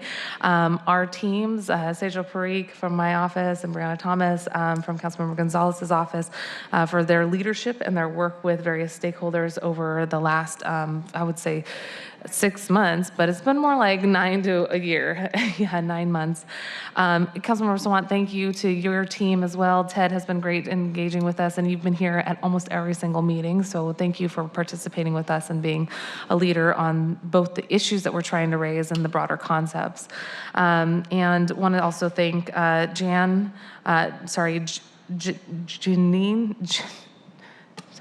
Janae. I see you out there, Janae. Thank you from Office of Labor Standards for engaging with us early, as well as folks from the executive office and council members who have been engaged with us at every single meeting, including their staff, Allison from Bagshaw's office, Susie from O'Brien's office, Brindell from Juarez's office, Alyssa from Pacheco's office, I already mentioned Ted from your office, Alex from council member Herbold's office, and Vin from the council president's office, and then our communication team, Dana, Stephanie, and Joseph. There's been a lot of communications back and forth on this. We also want to acknowledge that the folks who have been testifying day after day on this issue, I know that you are industry experts as well as worker experts from your own lived experience. You have shared stories on a weekly basis almost about the need for these provisions, and from the industry, the need to incorporate some of the edits. Well, all of those were not included from both of the stakeholder perspective. We are hopeful that you have seen some of those components included, and we'll continue to work with you to make sure that this is implementable and that the goals, the intent, again, is accomplished through this legislation. So first, thank you to Anna Boone and John from the Seattle Restaurant Association, Restaurant Alliance, and Seattle Hospitality Association, and as well as Leah and Teddy, who've been providing us with feedback. I want to thank Stefan and Abby from Unite Here for advocating with us and who've been advocating us to make these changes in statute here, and looking forward to continuing to hear more from your members about how these policies potentially impact the goals and desires that you wanted to see. So thank you for engaging with us. Again, I understand both of those stakeholders. Not everybody is satisfied with everything in all of these 4 pieces, and don't want to indicate by my way of saying my appreciation for you engaging with us that there's, buy off on any and all of these pieces, but I know that a lot of you have spent a lot of time, so I want to thank you. And last week, we thanked the folks who provided us with feedback from the Sexual Assault Victims and Crime Prevention Program, so I just want to specifically thank Rebecca Johnson and Andrea Piper-Wetland, Mary Ellen Stone, Ben Santos from the King County Sexual Assault Resource Center and the King County Prosecutor's Office, Allison Holcomb and Eric Gonzalez from the ACLU, and Sidmon and Tamar from the Office of Civil Rights, and Rich Stoltz, and Eli Goss from One America, Minaz from Refugee Women's Alliance, for all of their work with us on the hotel safety protections. And I think I'm leaving a million people out because this has been a process that not only we have engaged in over the last 9 months to a year, but that folks have engaged in over rulemaking with OLS when you were working there, Karina, on various rulemaking iterations. I know that that was a intensive process as well, and the folks who then initially drafted Initiative 124. If I have left anybody out, I really apologize, and we will have a chance to, again, revisit the legislation, the 4 components, as well as any other framing concepts, policy questions that folks have, and reiterate our thank you on Monday the 16th. Any other comments? Okay, Central Staff, thank you once again. I started with you, but I want to end with you. Any other comments from you all? Okay.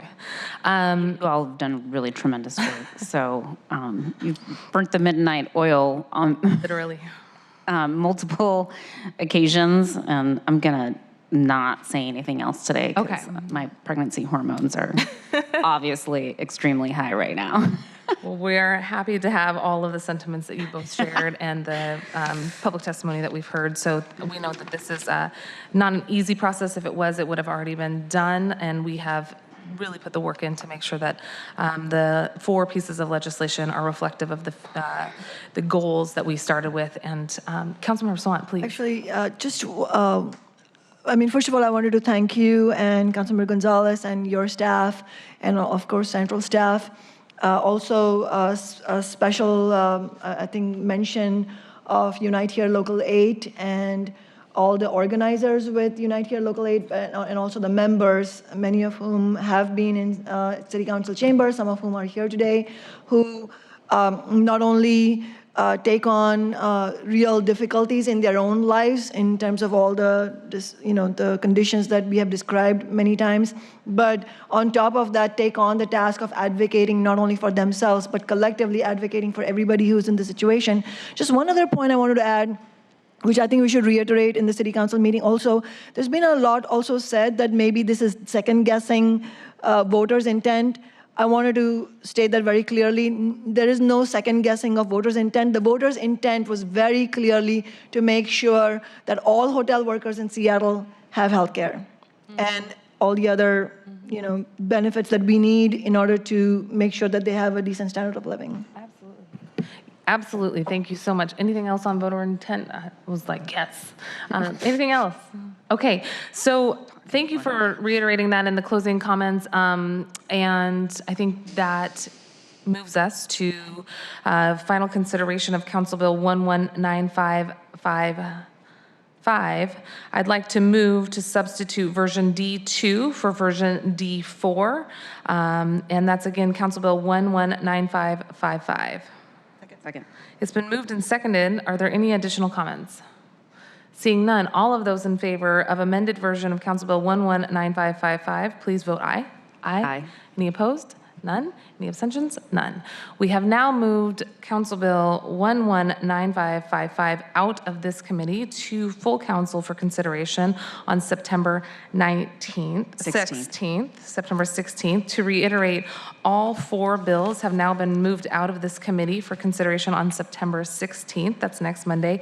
That's Council Bill 119555, medical care 119557, safety protections 119554, protection from injury, and 119556, job retention. And we look forward to working with you guys on Monday to address any additional questions. Central staff, thank you once again. I'm sure we will be following up with you on the drafts in front of us. All four bills have now moved out of this committee, and I really thank you all for your engagement with us as we've worked to get these bills out of this committee and had robust discussion. Thank you again to everybody who's come to testify, and we look forward to seeing many of you, I'm sure, on Monday. And with that, we will move to our final piece of agenda. It's item number 5. Agenda item number 5, Council Bill 119615, an ordinance relating to the multifamily housing property tax exemption program for briefing and discussion. And for folks who are joining us for item number 5, please join us at the table and let's go through a walkthrough of MFTE. I want to again reiterate that we kept open public comment. If there are folks here who have signed up for public comment on MFTE, now is the time to line up at the microphone. We have, I believe, pulled the sign-in sheet, which we'll put back up there, and we'll make sure to get you signed in to testify. Before you go, Councilmember Gonzalez, it's been a real honor and privilege and pleasure to work with you on the hotel worker legislation, and I just want to say thank you as we head out of this committee and into full council. Appreciate all of your work and all of your tenacity to make sure that we get this right, and thank you very much for everything you've done on this. It's been my pleasure as well. Thank you. Sorry to leave you by yourself. You are good. You're good. You're in good hands, though. Yes, we are good. And I see a few folks that have signed up for public testimony on MFTE. We did hear from 2 folks prior to moving to this agenda item. I see Charlie Lafam from MLK Labor. Charlie, I'm sorry if I said your last name right.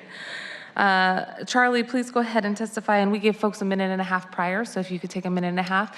And if you folks are here to testify on MFTE too, we'll make sure to get you in. I'm up first. You are, Charlie.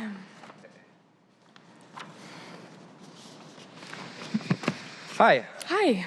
I'm Charlie. I'm with the King County Labor Council, and we represent more than 150 unions and more than 100,000 union workers across King County. And we strongly support the multifamily tax exemption because it really checks the boxes for so much of what working families in Seattle need today. It provides good union jobs to those in the building and construction trades, family wage jobs that lift people up in an economy that's stacked against workers. It also provides income-restricted housing to working people in Seattle who might otherwise not have somewhere to live in the city. In fact, it's been one of the most effective tools to provide this type of housing. It houses people all across the workforce, from educators to healthcare workers to public servants. And as a whole, the workers living in these units make about 1/3 of market rate residents in the same unit. So it provides true mixed income communities. And we do not want to see this successful program tweaked in a way that impacts its viability. So we're asking the council to renew the program without changes to the AMI restriction or reductions, which would delay housing projects that qualify for this incentive. It's really important that we get this right for the working people who might otherwise be priced out of the city. Thank you. Excellent, thank you. And other folks that have signed up to testify, thank you so much for joining us. And we have about 1.5 minutes on the screen for you. Yes, Pedro Espinosa, thank you again with the Carpenters Union. We're in strong support of this. We feel that our communities are greatly affected by people that are not, allowed a right to live. And also it's, as we know, our city is growing and that's what the growing pains are. But if we keep pushing these folks out and not allowing them to live, they live further and further away, which then add to the congestion, which then again, it causes a problem. But we're also looking at that, pushing this would help us greatly monitor these developers when they create these developments for these folks to live in, that they also get a chance to have a livable wage added to their living, because as the gentleman before us, some of these people that build these facilities can't even afford to live there, even though it's called affordable living. So we're advocating for this strongly, that it passes, and we thank you for your support again, too. Excellent, thank you so much, Pedro. The last person we have signed up to testify is Jesse Scott Canula? Candle. Say that again? Jesse Scott Candle. Thank you. So my name is Jesse Scott Kendall. I'm with Pacific Northwest Regional Council of Carpenters. One of the largest problems we see in these multifamily residential projects is piecework. We need to add some. I'm in favor of this the multifamily tax exemption, but we need some stronger teeth in it for tracking the projects, making sure that people are actually making a livable wage for these projects, can afford to live in them. I see a lot of piecework on these projects. There's no reporting structures. So we are giving a huge tax exemption with no tracking. And so I really think we need to add something in there. Thank you. Thank you very much. I appreciate that feedback. And is there anybody else here who'd like to testify on MFTE, the multifamily tax exemption? Oh, okay. Oh, welcome. And just state your name and I'll sign you in. I see Nicole Grant is here. Yes, hello, Nicole Grant from MLK Labor. And the comments I would like to make are in support of the multifamily tax exemption with an eye towards the priorities of unions like mine, the International Brotherhood of Electrical Workers, the Seattle Building Trades, and of course the carpenters here. We know we need housing, and I feel like the tax exemption is fair, and it's stimulating to our goals of getting, that housing that we're basically desperate for. But there has to be a mechanism to make sure that the people who are building the buildings are not themselves in poverty. And I think that the way that our brothers have spoke to that issue today is very effective, and I appreciate their words. Thank you very much, Nicole. Is there anybody else that'd like to speak to MFTE? Okay, excellent. Well, I really appreciate you all staying, for the folks who testified earlier on MFTE and for the people who've been here for the entire morning. And for folks who've been tracking this issue, we are going to have one more conversation next week on Thursday. So perfect timing to hear some of the feedback that we've received on tracking and ensuring accountability. It's something that we did with the K-site, and we have also included in other pieces of legislation. So perfect timing. Thank you so much, and let's see what we can keep working on. With that, that will actually close out public comment today, and we have already read into the record item number 5. So why don't we go ahead and walk through some of the materials that you have? And is there any presentation today? Not today. Okay, great. So welcome, Tracy. Why don't you start with introductions again? Sure. Tracy Rassif, Council Central Staff. Ali Panucci, Council Central Staff. Jennifer Lebrecht, Office of Housing. So we are here to have yet another conversation about the renewal of the multifamily property tax program. The committee was briefed on August 1st regarding the program, and in particular the mayor's proposed changes to the program. Today, Ali and I intend to walk through the proposed changes that were included in the Council Bill 119615 as it was introduced last week. Those changes will be in addition to what the mayor had proposed in terms of changes. So just to remind everyone, kind of preaching to the choir here today, but so the MFT program does provide a 12-year exemption from property taxes for both rental and homeownership projects that include a percentage of units with specific affordability requirements. And those affordability requirements vary by unit size, 1 bedroom, 2 bedroom, et cetera, and whether it's rental or for sale housing. The exemption does apply to all of the units, affordable and market rate, and related spaces, but does not include the land or the non-residential improvements.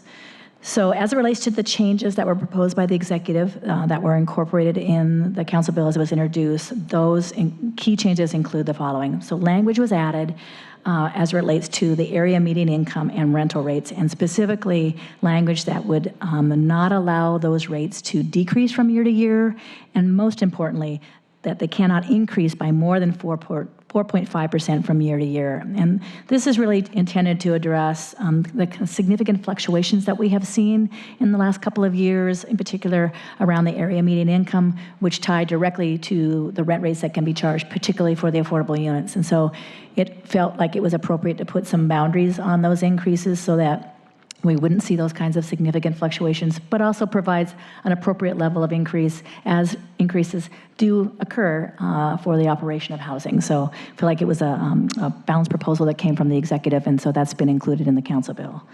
The second addition was to specifically add affirmatively furthering fair housing as an additional purpose of the tax exemption program.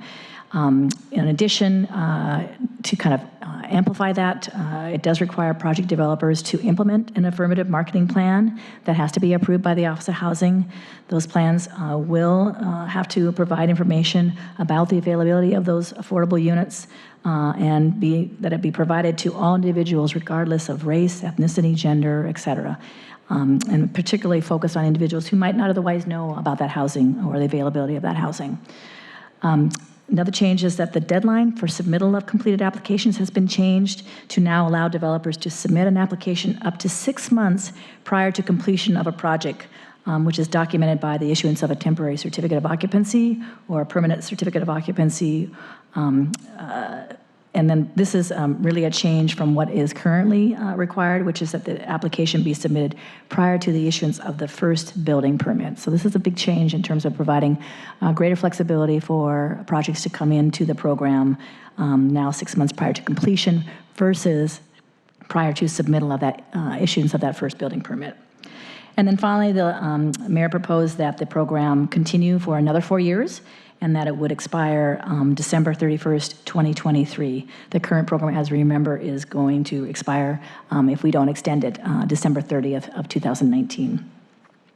I think now we'll have Ali walk through the changes that are included in the proposed bill that were specifically suggested by Councilmember Mosqueda.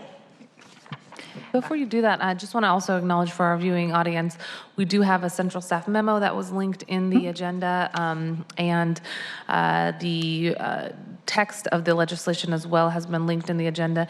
Ali, would it be helpful at all if we put the central staff memo up on the screen so that folks can walk through that? I'm sure we could do that, or I can also just refer to the page number if people are following along at home so they know Yeah, where we I'm can speaking from. Let's do both. Okay, wonderful. And we do appreciate, thank you, Tracy, for the reminder that this is our second discussion on MFTE, and the first discussion was on August 1st. So for folks who may be tracking this at home, we will again bring this up next Thursday at 9 a.m. Great. Go ahead, Ellie. Thank you. So the following changes I'm going to describe were amendments proposed by Councilmember Mosquito that were incorporated into the bill prior to introduction. The first change, and I am starting from the bottom of page 3 of the central staff memo if you're following along. The first change modified the affordability levels for studios and one bedrooms by reducing from 65% of AMI for studios to 60% and 75% of AMI for one bedrooms to 70% of AMI. The executive's proposal retained the current affordability levels. However, our analysis indicated that there was an opportunity to have a minor reduction in the affordability levels for studios and one-bedroom units while still providing a benefit to developers, but continuing to serve households at a deeper level of affordability. And I think here it's worth noting that a household in 2018 that was at 65% AMI, if they didn't see their income change, they would be closer to 60% AMI in 2019. The second modification, and I'm now on to page 4 of the memo, relates to the affordability levels for small efficiency dwelling units, also referred to as CDUs. The proposed change increases the affordability level for buildings where there are 100% of the units are CDUs from 40% to 50%. This is in response to input we have heard from developers who have said that the 40% AMI requirement really didn't work for 100% CDU buildings. For projects where there are less than 100% of the units are CDUs, so we often see buildings that have a mix of unit types, those CDUs would continue to be required to be provided at 40% of AMI. The third change is to increase the requirement for how many 2+ bedroom units must be provided in order to achieve a reduced set aside by increasing the number from 4% of the units to 8% of the units. If this requirement is met, 20% of the total units in a project must meet the MFT affordability requirements. If you did not provide 8% of units as 2 or more bedrooms, 25% of the total units in projects must meet affordability requirements. When looking at recent project participation, we found that over 80% of projects participating in the program are already providing more than the minimum number of 2+ bedroom units. So this is another strategy to continue council's policy goals of encouraging more family size units. The fourth change is expanding or refining the language around the comparability requirements for affordable units. The current program and the executive's proposal for the MFT program had requirements for comparability in terms of the mix and configuration of all units in a project. The proposed change, or the change incorporated in the bill as introduced, just made that language similar to what is required for other affordable housing projects like the MHA, the Mandatory Housing Affordability Program, that includes a little bit more detail on the number and size of bedrooms, bathrooms, net unit area, access to amenities, functionality, and distribution of units in the building. And the final change that was incorporated into the bill would be to require that the Office of Housing analyze changes in the housing market when they are preparing their annual report, and if they notice changes that could impact program participation or could better improve the program, to make recommendations on modifications the council may want to consider. So those are the changes that were incorporated into the bill as introduced. Also attached to the central staff memo is a proposed substitute that introduces a few primarily sort of technical changes. On page 38 of the bill, it incorporates some changes to just refine how the requirement for paying fees to cover the King County Assessor's administrative costs will be handled by the office. And then on page 2, a modification in that annual reporting to also look at changes to state law. There has been some efforts recently to try to make changes at the state level to the program, and as those occur, to look at our local program and make sure those adjustments are incorporated, and also to collect some information on the demographics about people living in MFT units and see if we are achieving our goals in terms of who the program is serving. So those are the changes that were covered by the staff memo. There are a number of other potential amendments that we're in discussions with, and we will distribute and prepare a memo for discussion at next week's committee meeting. Excellent, thank you so much. So we briefly talked about the case site and how we've included some language last year trying to look at some of the metrics. I think that ties in with the public testimony that we heard today. While it is not directly related, I think it's a good example of where we've tied in some requirements for reporting back.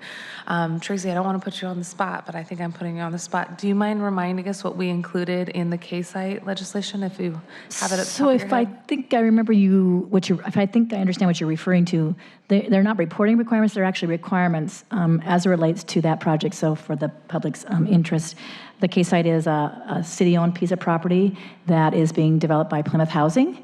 And it is the first in which we would actually have them enter into, and I think they've now completed a community workforce agreement that would impose prevailing wage requirements as well as pre-apprenticeship requirements as well as WIMBY requirements. So it is more than just reporting, it is actually imposing those requirements on that project. And the intent around that is to actually test out and see what are the implications in terms of particularly cost, but also the efficiency of developing that building by imposing those requirements on an affordable housing project. So it is a bit slightly apples to oranges here in terms of that issue because those are actually requirements that we're imposing. And I don't believe you're looking at imposing those on this. That actually is, I think that project is actually intended to be a good test case to see what are the implications of imposing those kind of requirements on the development of housing in the city for the possibility of then expanding it beyond just that one project.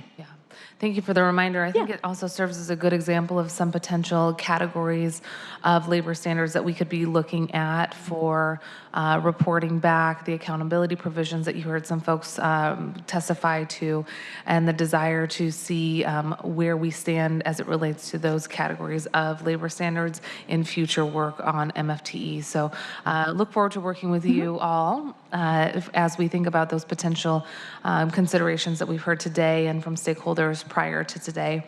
Want to thank the folks who came to testify earlier, and just to reiterate, I think our support for making sure that the dollars that we're putting into incentivizing the creation of affordable units truly do result in more folks being able to afford to live in the city, and that the folks who are building those units are also getting a living wage, prevailing wage ideally, that they have the ability to live in the same units that they're building. We've spent a lot of time talking about the equity aspects of using the public dollar for public good, and I think this is a good example for where we can potentially do a truth test on how well we're doing here. Some of these elements, we also want to make sure that there's the right balance. Folks have, I think, testified today and provided us with previous feedback that there is the right balance in terms of making sure that it is truly an incentive and that the product is able to be created, and that's affordable housing units. So I don't have any further questions for us today, except for to say thank you for walking us through this again.